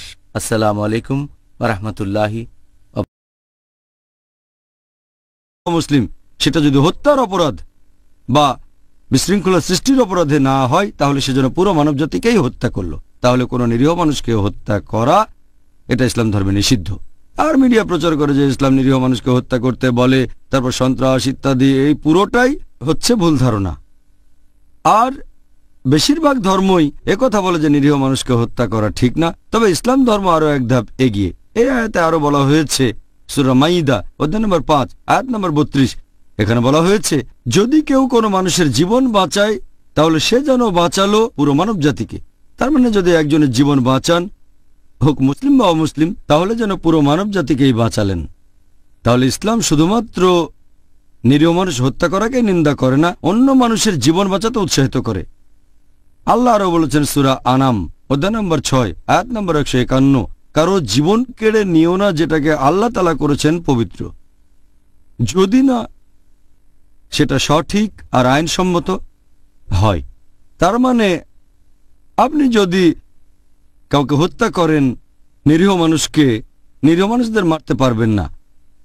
তারপরও কেউ যদি মানুষ খুন করে থাকে, তখন ব্যাপারটা নিশ্চয়ই এরকম না যে লোকজন তার উপর প্রতিশোধ নেবে। এমন না যে লোকটাকে ধরে তারা মেরে ফেলবে, আমরা দেব তাকে আইনের কাছে। দেশটা ইসলামিক হলে বিচার হবে ইসলামিক আদালতে, বিচার করবেন কাজী, এবং এই কাজী সেখানে রায় দেবেন। মৃত্যুদণ্ড পাওনা হলে তাকে তাই দেওয়া হবে। এমন না যে মুসলিমরা তাদের নিজের হাতে আইন তুলে নেবে, তারা যাবে ইসলামিক আদালতে, দেশটা যদি ইসলামিক হয়, অথবা সে দেশের আদালতে।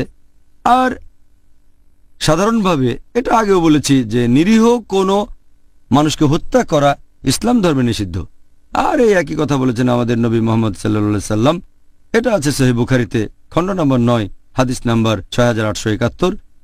নবী বলেছেন গুরুতর পাপের মধ্যে সবচেয়ে বড় 1 নম্বর আল্লাহ তাআলা ব্যতীত অন্য কারো ইবাদত করা, 2 নম্বর নিরীহ কোনো মানুষকে হত্যা করা, নিরীহ মানুষের জীবন কেড়ে নেওয়া।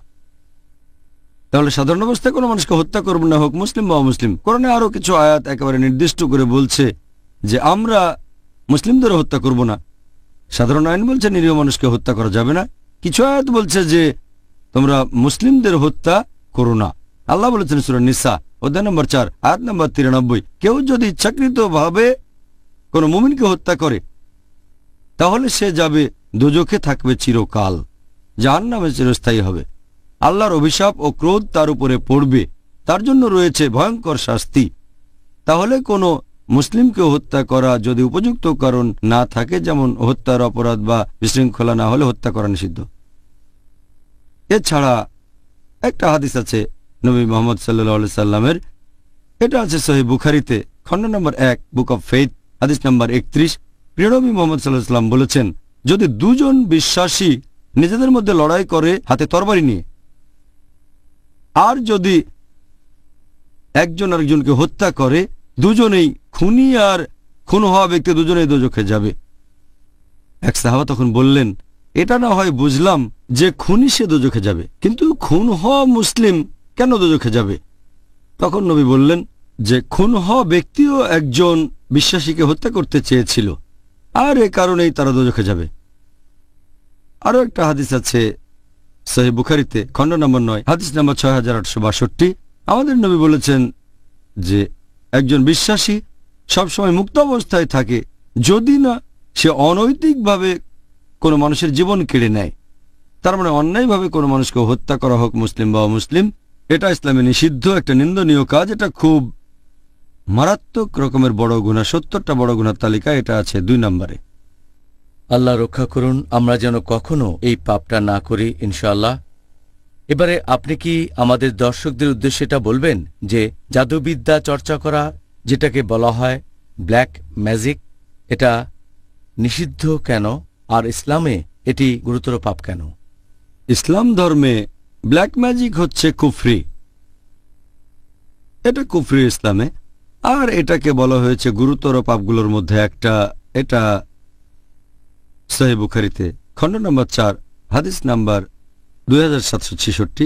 আমাদের প্রিয় নবী বলেছেন যে 7টা সবচেয়ে মারাত্মক গুনাহ হলো, প্রথম আল্লাহ ব্যতীত অন্যের উপাসনা করা, তার মানে শিরক। 2 নম্বর হচ্ছে নরহত্যা। 3 নম্বর হচ্ছে প্র্যাকটিস করা ব্ল্যাক ম্যাজিক, জাদুবিদ্যা। তাহলে আল্লাহর রাসূল মুহাম্মদ সাল্লাল্লাহু আলাইহি সাল্লাম তিনি নিজেই বলেছেন যে এই ব্ল্যাক ম্যাজিক বা জাদুবিদ্যা চর্চা করা ইসলাম ধর্মে পুরোপুরি নিষিদ্ধ।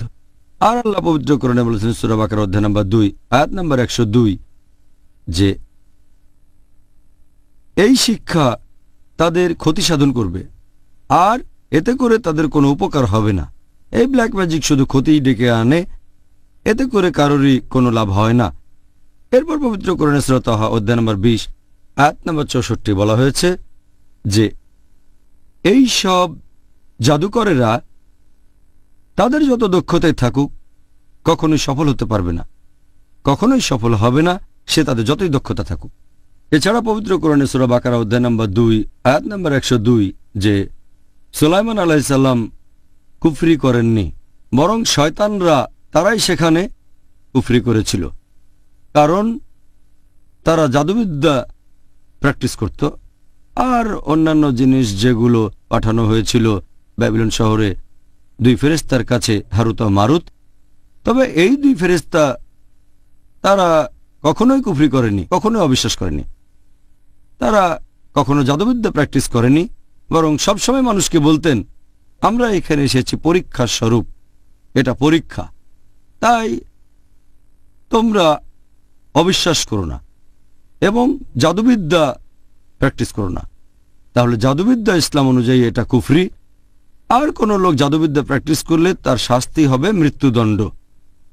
দুর্ভাগ্যজনকভাবে অনেক মুসলিম জাদুবিদ্যা প্র্যাকটিস করে, অনেক মুসলিম আবার এমন লোকের কাছেও যায় যে জাদুবিদ্যার সাহায্যে কারো প্রতিহিংসাকে বাস্তবায়িত করবে, জাদু দিয়ে শত্রুর ক্ষতি, এটা ইসলামে পুরোপুরি হারাম, পুরোপুরি নিষিদ্ধ।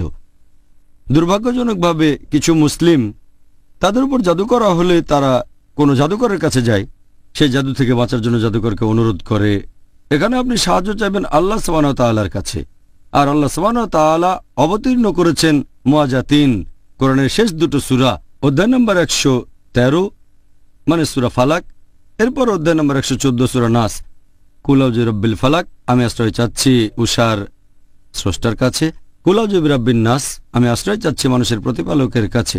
এছাড়াও সূরা ফালাকে আরও আছে যে আশ্রয় চাচ্ছি তাদের কাছ থেকে যারা জাদুবিদ্যা করে। তারপর সূরা নাস অধ্যায় 114 যারা কুমন্ত্রণা দেয় মানুষের অন্তরে। এই সূরা দুটো নাজিল করা হয়েছে বিশেষ করে এই জাদুবিদ্যা বা ব্ল্যাক ম্যাজিকের বিরুদ্ধে রক্ষা কবচ হিসেবে। তাহলে জাদুবিদ্যা বা ব্ল্যাক ম্যাজিক ইসলামের অনুযায়ী গুরুতর গুলোর মধ্যে একটা, আর প্রত্যক্ষ বা পরোক্ষভাবে জাদুবিদ্যার সাথে জড়িত হওয়া নিষিদ্ধ। জাজাকাল্লাহ। ডক্টর জাকির, এবার আপনার কাছে অনুষ্ঠানের শেষ প্রশ্ন। বাবা মাকে সম্মান করার ব্যাপারে ইসলাম ধর্ম আমাদের কি বলছে? এটা আগেই বলেছি, বাবা মাকে সম্মান না করা এটা 8 নম্বরে সেই 70টা গুরুতর পাপের তালিকায় যেটা করেছেন ইমাম আয-যাহাবী। বাবা মাকে অসম্মান করা একটা গুরুতর পাপ। সেজন্য পবিত্র কোরআনে অনেক আয়াত আছে।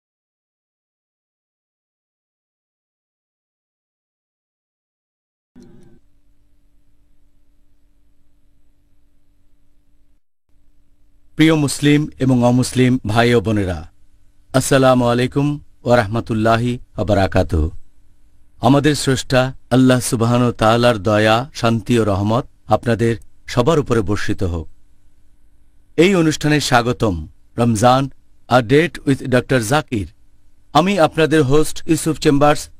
আর আজকে আমাদের আলোচনার টপিক রমজান, আত্ম উন্নয়ন ও ইসলাহ দেয়ার মাস, পর্ব 1। আসসালামু আলাইকুম রহমতুল্লাহি ওয়া বারাকাতুহু। ডক্টর জাকির। ওয়ালাইকুম আসসালাম রহমতুল্লাহ বারাকাতুহু।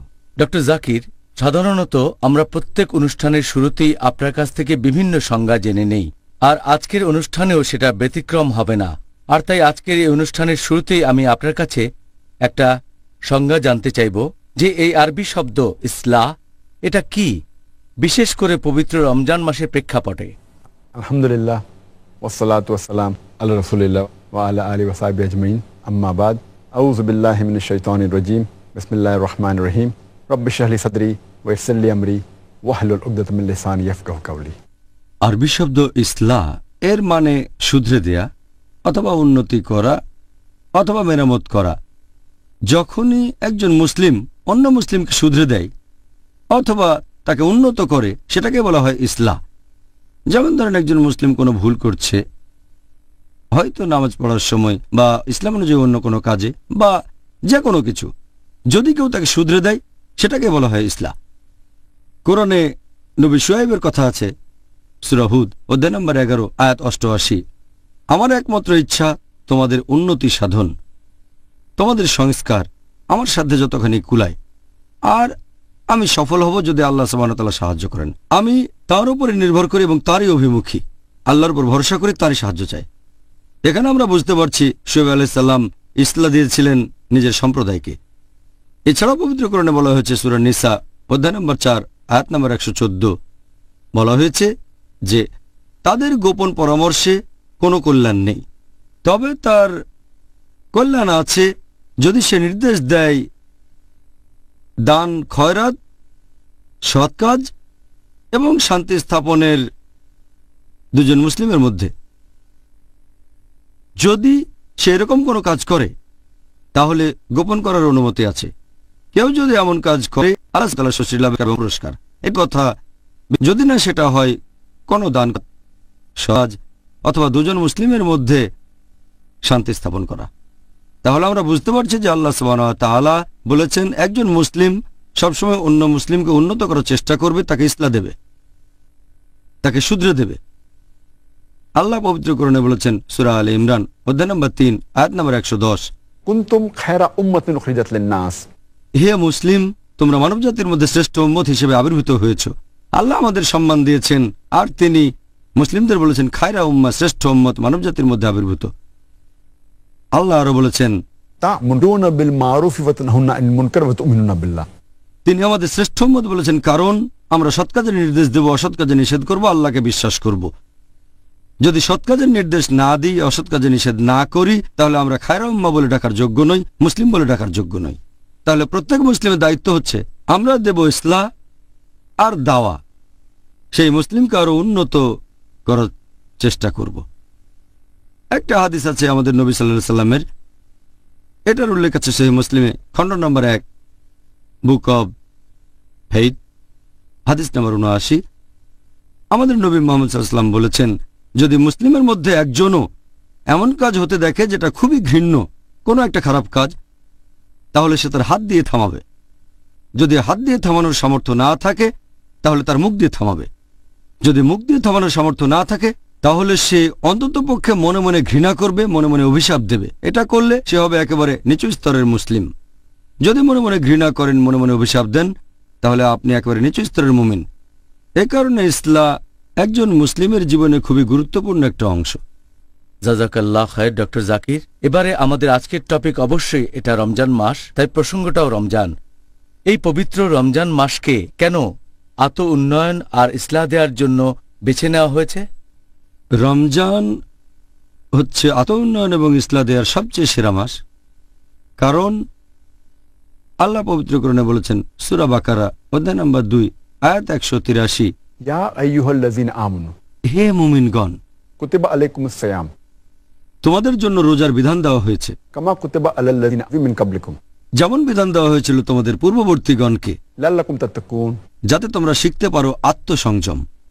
যদি রোজা রাখেন, প্রধান উদ্দেশ্য সেটা হচ্ছে আত্মসংযম, তাকওয়া, ন্যায়নিষ্ঠতা, ধার্মিকতা, আল্লাহকে মেনে চলা।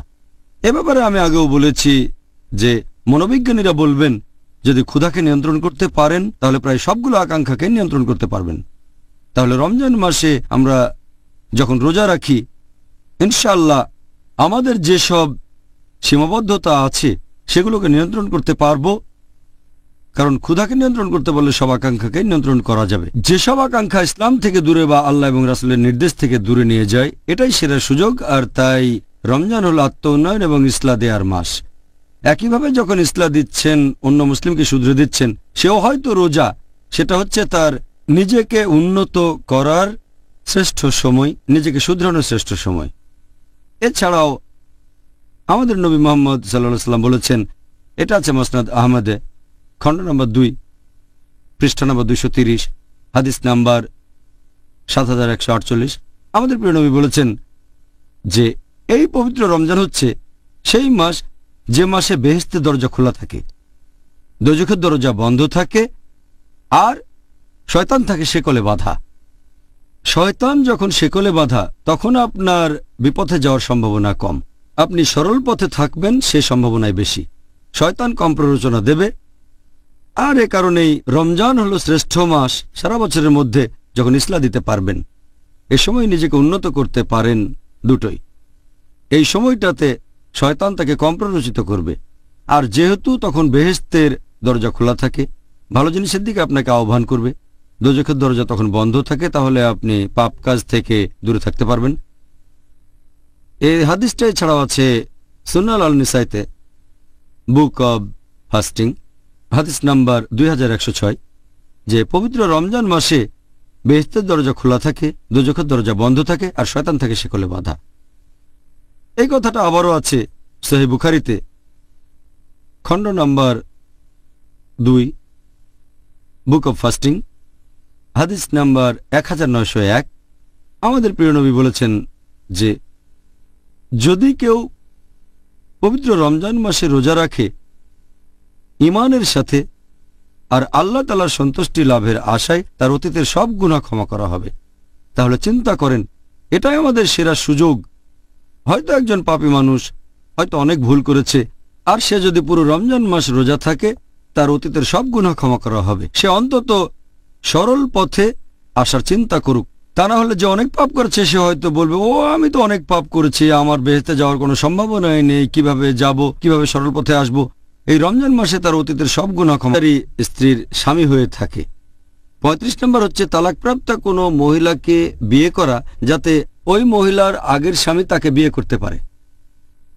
36 নম্বর হচ্ছে নিজের প্রস্রাবের ব্যাপারে সাবধান না থাকা, খেয়াল রাখবেন এটা যেন শরীরে কোথাও না পড়ে ইত্যাদি, নিজের প্রস্রাব সম্পর্কে সচেতন না থাকা।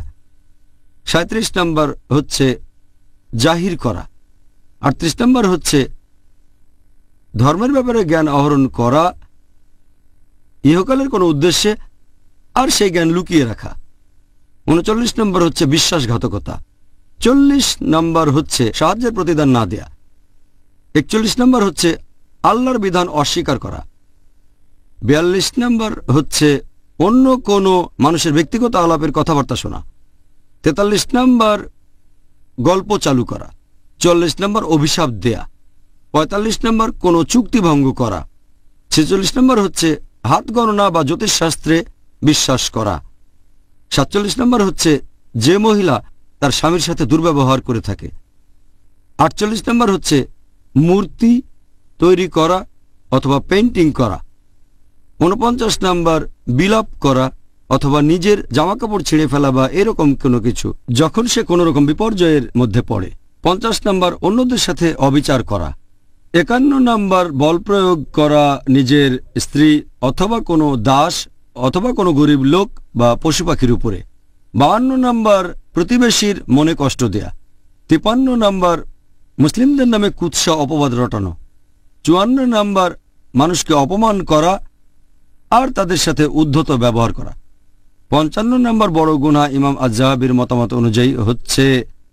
পায়ের গোড়ালির নিচে পোশাক পরা গর্বের সাথে, 56 নম্বর পুরুষদের জন্য স্বর্ণ অথবা রৌপ্যের কোনো জিনিস, 57 নম্বর হচ্ছে যে দাস মালিকের কাছ থেকে পালাচ্ছে, 58 নম্বর এমন কোনো পশু জবাই করা যেটা আল্লাহ ব্যতীত অন্য কারো নামে উৎসর্গ হচ্ছে, 59 নম্বর হচ্ছে কোনো লোককে কারো বাবা বলা যাদের মধ্যে আসলে কোনো সম্পর্কই নেই, সম্পর্ক না থাকলে, 60 নম্বর হচ্ছে উত্তেজিত হয়ে তর্ক আর যুক্তি দেখানো, 61 নম্বর হচ্ছে অতিরিক্ত পানি দখল করে রাখা, 62 নম্বর হচ্ছে ওজন আর আকারে একটু ছোট করা, 63 নম্বর হলো আল্লাহর প্ল্যানের বাইরে নিজেকে নিরাপদ ভাবা, 64 নম্বর আল্লাহর ন্যায়নিষ্ঠ বন্ধুগণের নামে অপবাদ দেয়া, 65 নম্বর হচ্ছে জামাতে নামাজ না পড়া, যুক্তিসঙ্গত কারণ ছাড়া একা একা নামাজ পড়া, 66 নম্বর হচ্ছে নিয়মিতভাবে জুমার নামাজ মিস করা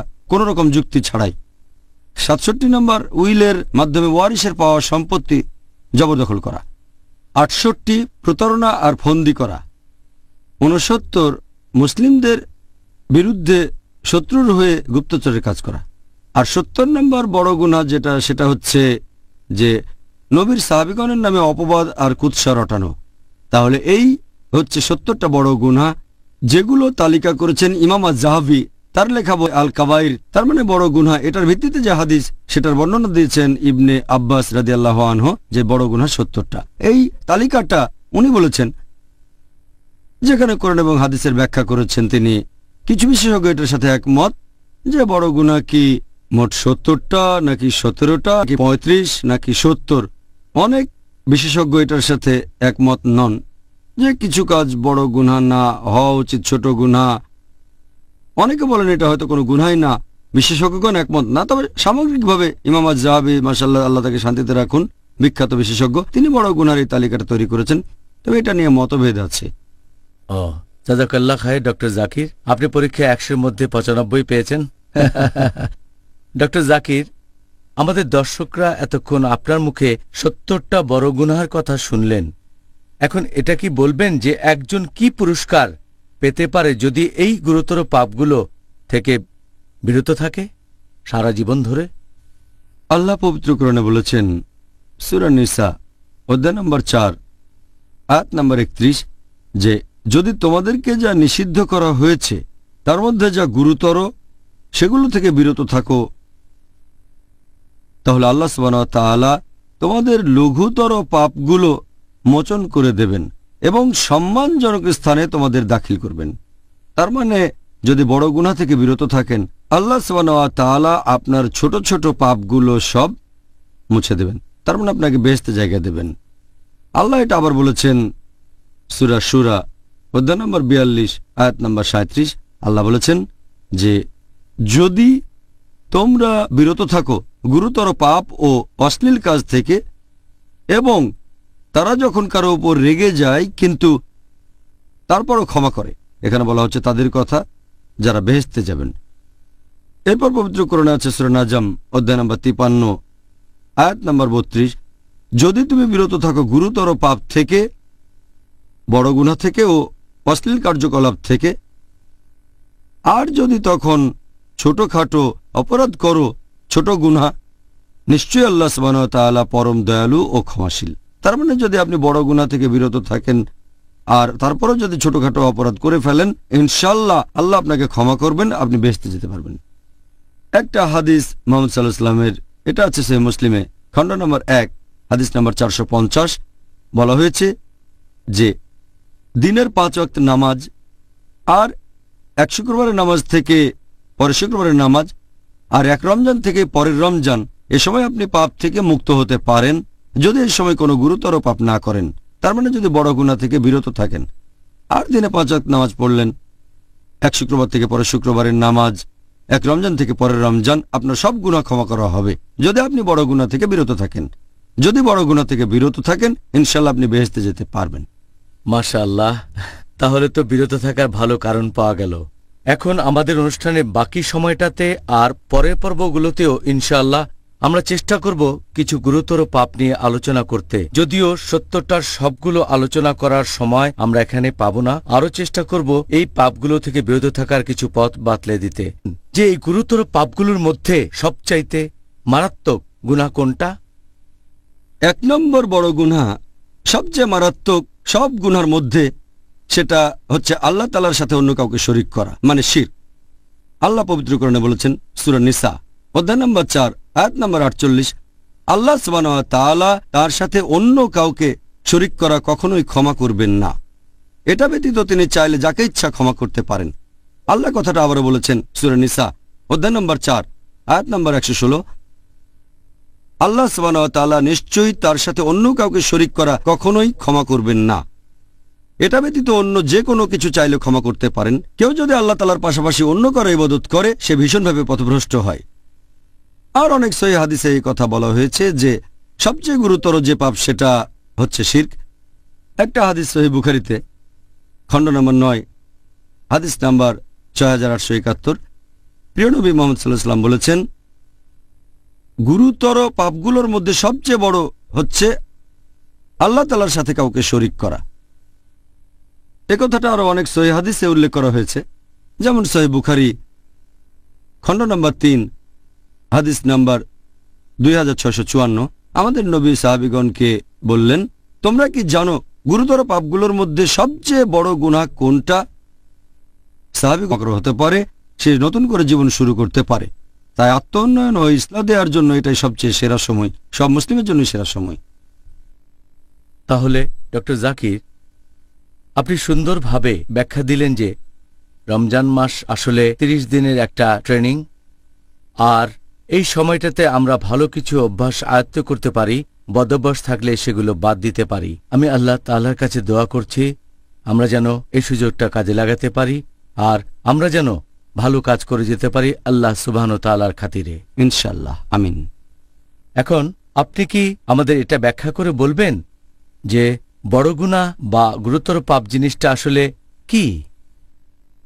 হচ্ছে সেই কাজ যেগুলো করতে আমাদের আল্লাহ সুবহানাহু ওয়া তাআলা নিষেধ করেছেন পবিত্র কোরআনে, আর যেগুলোকে নিষেধ করেছেন নবী মুহাম্মদ সাল্লাল্লাহু আলাইহি সাল্লাম তার সুন্নাহ অর্থাৎ সহিহ হাদিসে। এছাড়াও ব্যাপারগুলো ব্যাখ্যা করে বলেছেন নবীর সময়ের প্রথম প্রজন্ম, তার মানে সাহাবীগণ। তাহলে যেসব কাজ করতে নিষেধ করেছেন আল্লাহ এবং তার রাসূল মুহাম্মদ সাল্লাল্লাহু আলাইহি সাল্লাম, সেই কাজগুলোই বড় গুনাহ। আর এই সহিহ হাদিসটা উল্লেখ করা হয়েছে মুস্তাদরাক আল হাকিমে, খণ্ড নম্বর 2 বুক অব তাফসির, হাদিস নাম্বার 3419। আমাদের নবী মুহাম্মদ সাল্লাল্লাহু আলাইহি ওয়াসাল্লাম বলেছেন যে আল্লাহ সুবহানাহু ওয়া তাআলা যে কাজ করতে নিষেধ করেছেন সেগুলো থেকে বিরত থাকবে, আর তিনি যেগুলো অনুমতি দিয়েছেন সেগুলো তোমরা করতে পারো। আর যেসব জিনিসের ব্যাপারে আল্লাহ চুপ রয়েছেন সেগুলো তোমাদের জন্য সুবিধা। তাই আল্লাহ তাআলার কাছ থেকে সুবিধা গ্রহণ করো। আল্লাহ সুবহানাহু ওয়া তাআলা কখনো ভুলে যান না।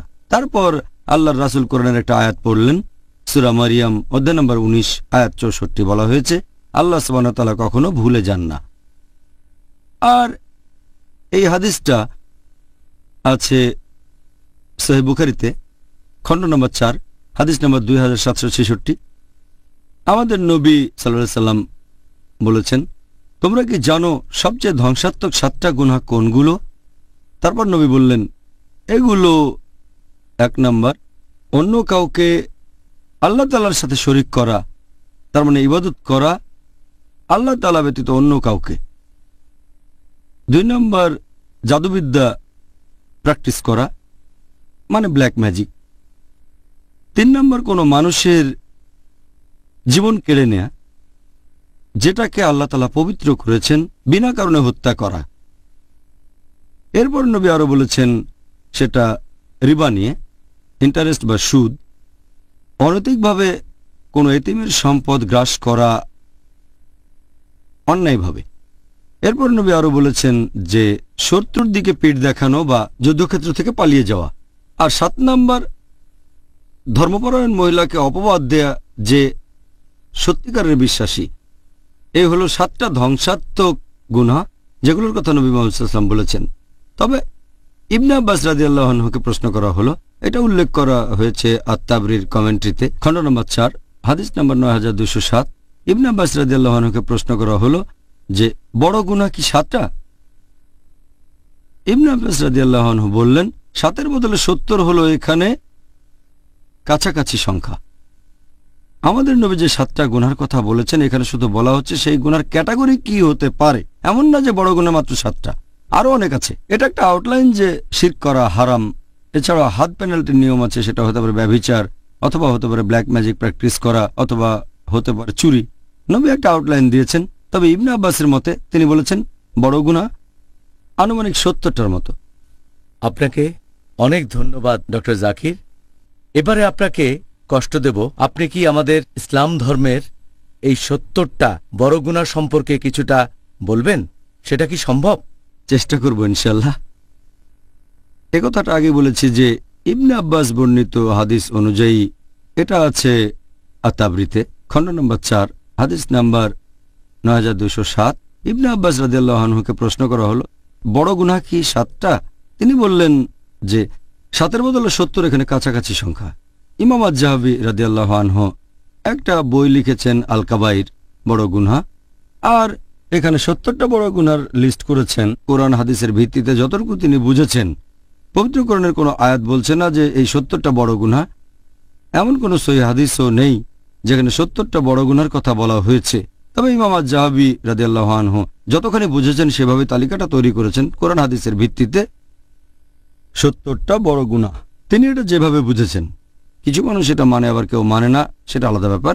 তবে যেহেতু ইবনে আব্বাস রাদিয়াল্লাহু আনহু বলেছেন বড় গুনাহ 70টা, ইমাম আয-যাহাবী আল্লাহ তাকে দয়া করুন, তিনি তার মত অনুযায়ী 70টা বড় গুনাহর তালিকা তৈরি করেছেন। সেগুলো হচ্ছে, ওনার মতে 1 নাম্বার হচ্ছে আল্লাহর সাথে অন্য কাউকে শরীক করা, আল্লাহ সুবহানাহু ওয়া তাআলা ব্যতীত অন্য কারো ইবাদত করা, মানে উপাসনা করা। 2 নাম্বার নরহত্যা। 3 নাম্বার হচ্ছে জাদুবিদ্যা প্র্যাকটিস করা, মানে ব্ল্যাক ম্যাজিক। 4 নাম্বার নামাজ না পড়া। 5 নাম্বার যে লোকের সম্পদ নিসাব লেভেলের উপর, সে যদি জাকাত না দিয়ে থাকে অথবা সম্পদ নিসাব লেভেলে। 6 নাম্বার উপযুক্ত কারণ ছাড়া কেউ যদি রমজান মাসে রোজা না থাকে। 7 নাম্বার যদি কোনো লোক হজ পালন না করে সামর্থ্য থাকা সত্ত্বেও, যদি আর্থিক সামর্থ্য থাকে, শারীরিক সামর্থ্য থাকে, তারপরে হজ পালন না করে থাকে, সেটা 7 নম্বর গুনাহ। 8 নম্বর বড় গুনাহ হলো বাবা মাকে অমান্য করা। 9 নম্বর আত্মীয় স্বজনকে ত্যাগ করা। 10 নম্বর বড় গুনাহ হচ্ছে ব্যভিচার ও অবাধ যৌনাচার। 11 নম্বর হচ্ছে হোমোসেক্স বা সমকামিতা। 12 নম্বর হচ্ছে রিবা নেয়া। রিবা নেয়া অথবা রিবা দেয়া অর্থাৎ ইন্টারেস্ট বা সুদ। যদি কেউ রিবা নেয় অথবা দেয়, এটা একটা বড় গুনাহ। 13 নম্বর অনৈতিকভাবে কোনো এতিমের সম্পদ গ্রাস করা। 14 নম্বর আল্লাহ তার রাসূলের নামে মিথ্যে কথা বলা। 15 নম্বর হচ্ছে শত্রুর দিকে পিঠ দেখানো বা যুদ্ধক্ষেত্র ছেড়ে পালিয়ে যাওয়া যদি শত্রুপক্ষ থাকে। 16 নম্বর হচ্ছে যে নেতা তার গোত্রের মানুষদের সাথে প্রতারণা বা অবিচার করে। 17 নম্বর হচ্ছে অহংকারী আর উদ্ধত হওয়া। 18 নম্বর মিথ্যে সাক্ষ্য দেয়া। 19 নম্বর হচ্ছে মাদকদ্রব্য গ্রহণ করা, যেমন ওয়াইন, অ্যালকোহল, মাদকদ্রব্য ইত্যাদি, যে কোনো খামার অর্থাৎ মাদকদ্রব্য। 20 নম্বর জুয়া খেলা। নাম্বার 21 হচ্ছে ধর্মপরায়ণ মহিলাকে অপবাদ দেয়া। 22 নম্বর হচ্ছে গনিমতের মাল থেকে কিছু চুরি করা। 23 নম্বর হলো চুরি করা। 24 নম্বর হচ্ছে রাস্তায় ডাকাতি। 25 নম্বর কোনো মিথ্যে শপথ নেয়া। 26 নম্বর হলো অত্যাচার করা। 27 নম্বর হচ্ছে অনৈতিক আয়। 28 নম্বর হচ্ছে অন্যায়ভাবে গ্রাস করা কোনো সম্পদ উপভোগ করা। 29 নম্বর হচ্ছে আত্মহত্যা। 30 নম্বর হচ্ছে বারবার মিথ্যে বলা। 31 নম্বর হচ্ছে ভুল বিচার করা। 32 নম্বর হচ্ছে ঘুষ দেয়া অথবা ঘুষ নেয়া। 33 নম্বর হচ্ছে কোনো মহিলা পুরুষকে নকল করছে বা কোনো পুরুষ মহিলাকে নকল করছে। 34 নম্বর হচ্ছে যদি একজন পুরুষ কোনো ব্যভিচার উত্তরে বললেন যে আল্লাহ রাসূলই সবচেয়ে ভালো জানেন। আল্লাহ রাসূল বললেন যে আল্লাহর সাথে কাউকে শরীক করা সবচেয়ে বড় গুনাহ, আল্লাহ সুবহানাহু ওয়া তাআলা ব্যতীত অন্য কারো উপাসনা করা। পবিত্র কোরআনেও বেশ কিছু আয়াত আছে যেগুলো এই ধরনের কথা বলছে যে শিরক হচ্ছে খুবই মারাত্মক গুনাহ, এটা সবচেয়ে বড় গুনাহের একটা। আল্লাহ বলেছেন সূরা মাইদা অধ্যায় নম্বর 5 আয়াত নম্বর 72, ইন্নাম ইশরিক বিল্লাহ, কেউ আল্লাহর সাথে অন্য কাউকে শরীক করলে ফাকাদ হারামাল্লাহু আলাইহিল জান্নাহ, আল্লাহ তার জন্য বেহেশত নিষিদ্ধ করবেন, জান্নাত তার জন্য নিষিদ্ধ, ওয়া মাওয়াহুন নার ওয়া মা লিযালিমিন আনসার, এবং তার বাসস্থান হবে দোজখ, আর পরকালে তার জন্য কোনো সাহায্যকারী থাকবে না। আল্লাহ বলেছেন সূরা লুকমান অধ্যায় নম্বর 31 আয়াত নম্বর 13, আল্লাহ সুবহানাহু ওয়া তাআলার সাথে অন্য কাউকে শরীক করো না, আল্লাহর সাথে অন্য কাউকে শরীক করো না আল্লাহ ব্যতীত। যদি কেউ নকল ঈশ্বরের উপাসনা করে, এটা হচ্ছে গুরুতর পাপগুলোর মধ্যে সবচেয়ে বড়। তার মানে সবচেয়ে বড় পাপ ইসলাম ধর্মে সেটা শিরক, আল্লাহ সুবহানাহু ওয়া তাআলার সাথে অন্য কাউকে শরীক করা। আল্লাহ রাসূল আরো বলেছেন সহিহ মুসলিম খণ্ড নম্বর 4 হাদিস নম্বর 7114, নবী মুহাম্মদ সাল্লাল্লাহু আলাইহি ওয়াসাল্লাম বলেছেন যে আল্লাহ সুবহানাহু ওয়া তাআলা বলেছেন, আমি একাই হলাম স্বয়ং সম্পূর্ণ, আমার কোনো সাহায্যকারীর প্রয়োজন নেই। যদি কেউ কোনো কাজ করে অন্য কারো জন্য আর পাশাপাশি আমার জন্য, আমি সেটা ত্যাগ করি, কারণ সে অন্য কাউকে শরীক করেছে এখানে, তাহলে আল্লাহ সুবহানাহু ওয়া তাআলার কোনো রকম শরীকের প্রয়োজন নেই, তিনি একাই স্বয়ংসম্পূর্ণ। সেজন্য শিরক ইসলামে সবচেয়ে বড় গুনাহ। জাযাকাল্লাহ খায়ের, সুন্দর বলেছেন ডক্টর জাকির। আর আমরা এটা আশেপাশে দেখতে পাই যে এই গুরুতর পাপটা পৃথিবী জুড়ে করে বেড়াচ্ছে বিভিন্ন অমুসলিম সম্প্রদায়ের লোকজন। এখন আমরা মুসলিমরা কি এই পাপ থেকে মুক্ত, নাকি মুসলিমদের মধ্যেও অনেকেই পাপ করে?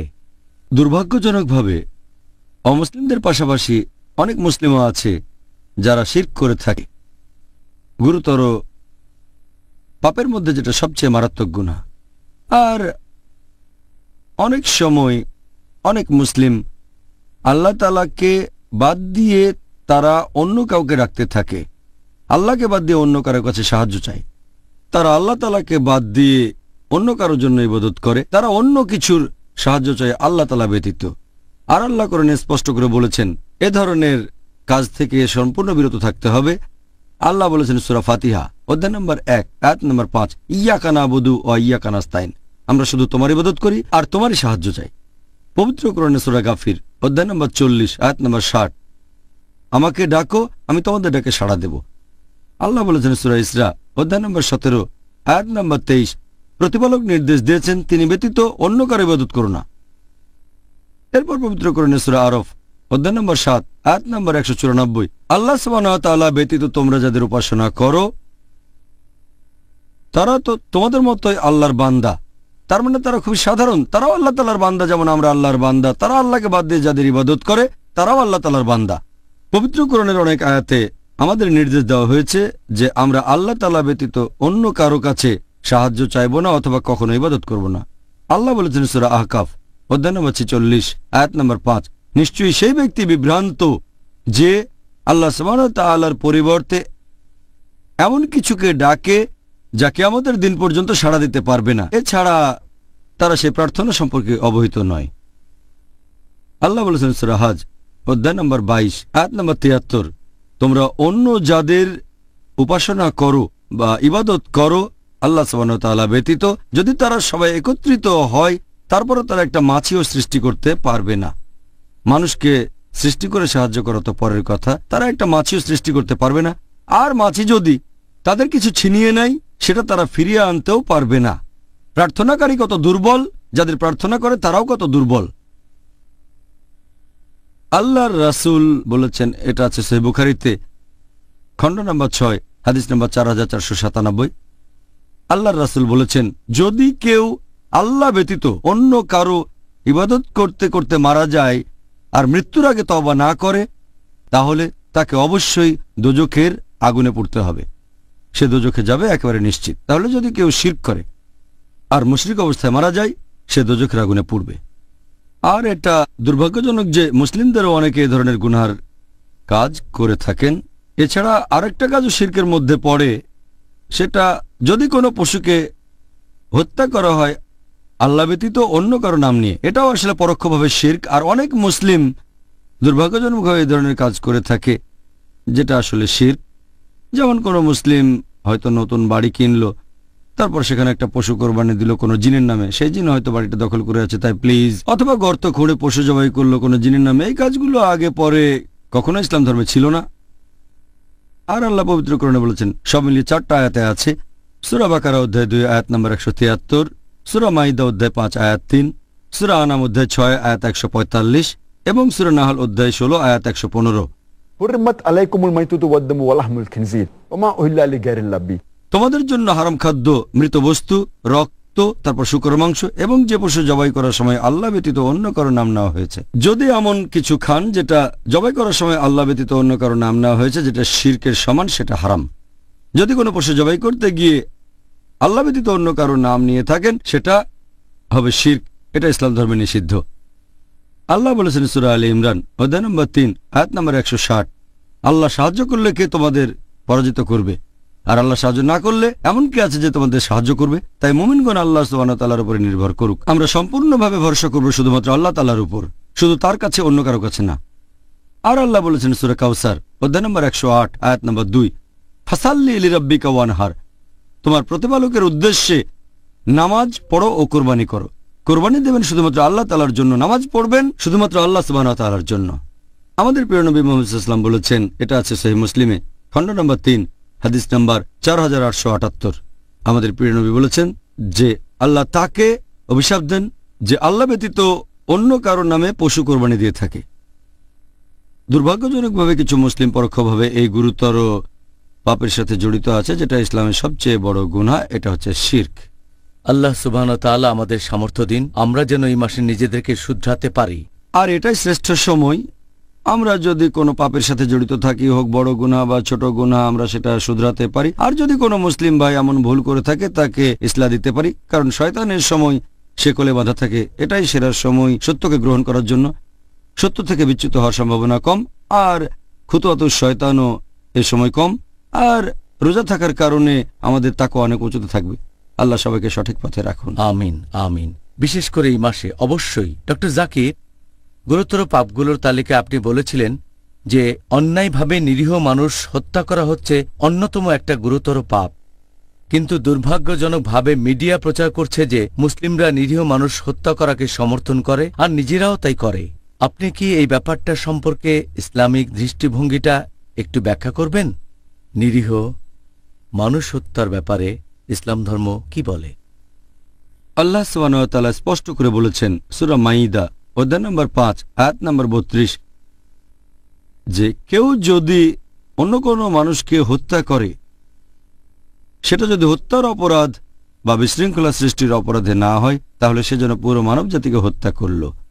কোরআন একেবারে স্পষ্ট বলছে, যদি কোনো মানুষ, হোক মুসলিম বা অমুসলিম, অন্য কোনো মানুষকে হত্যা করে, হোক মুসলিম বা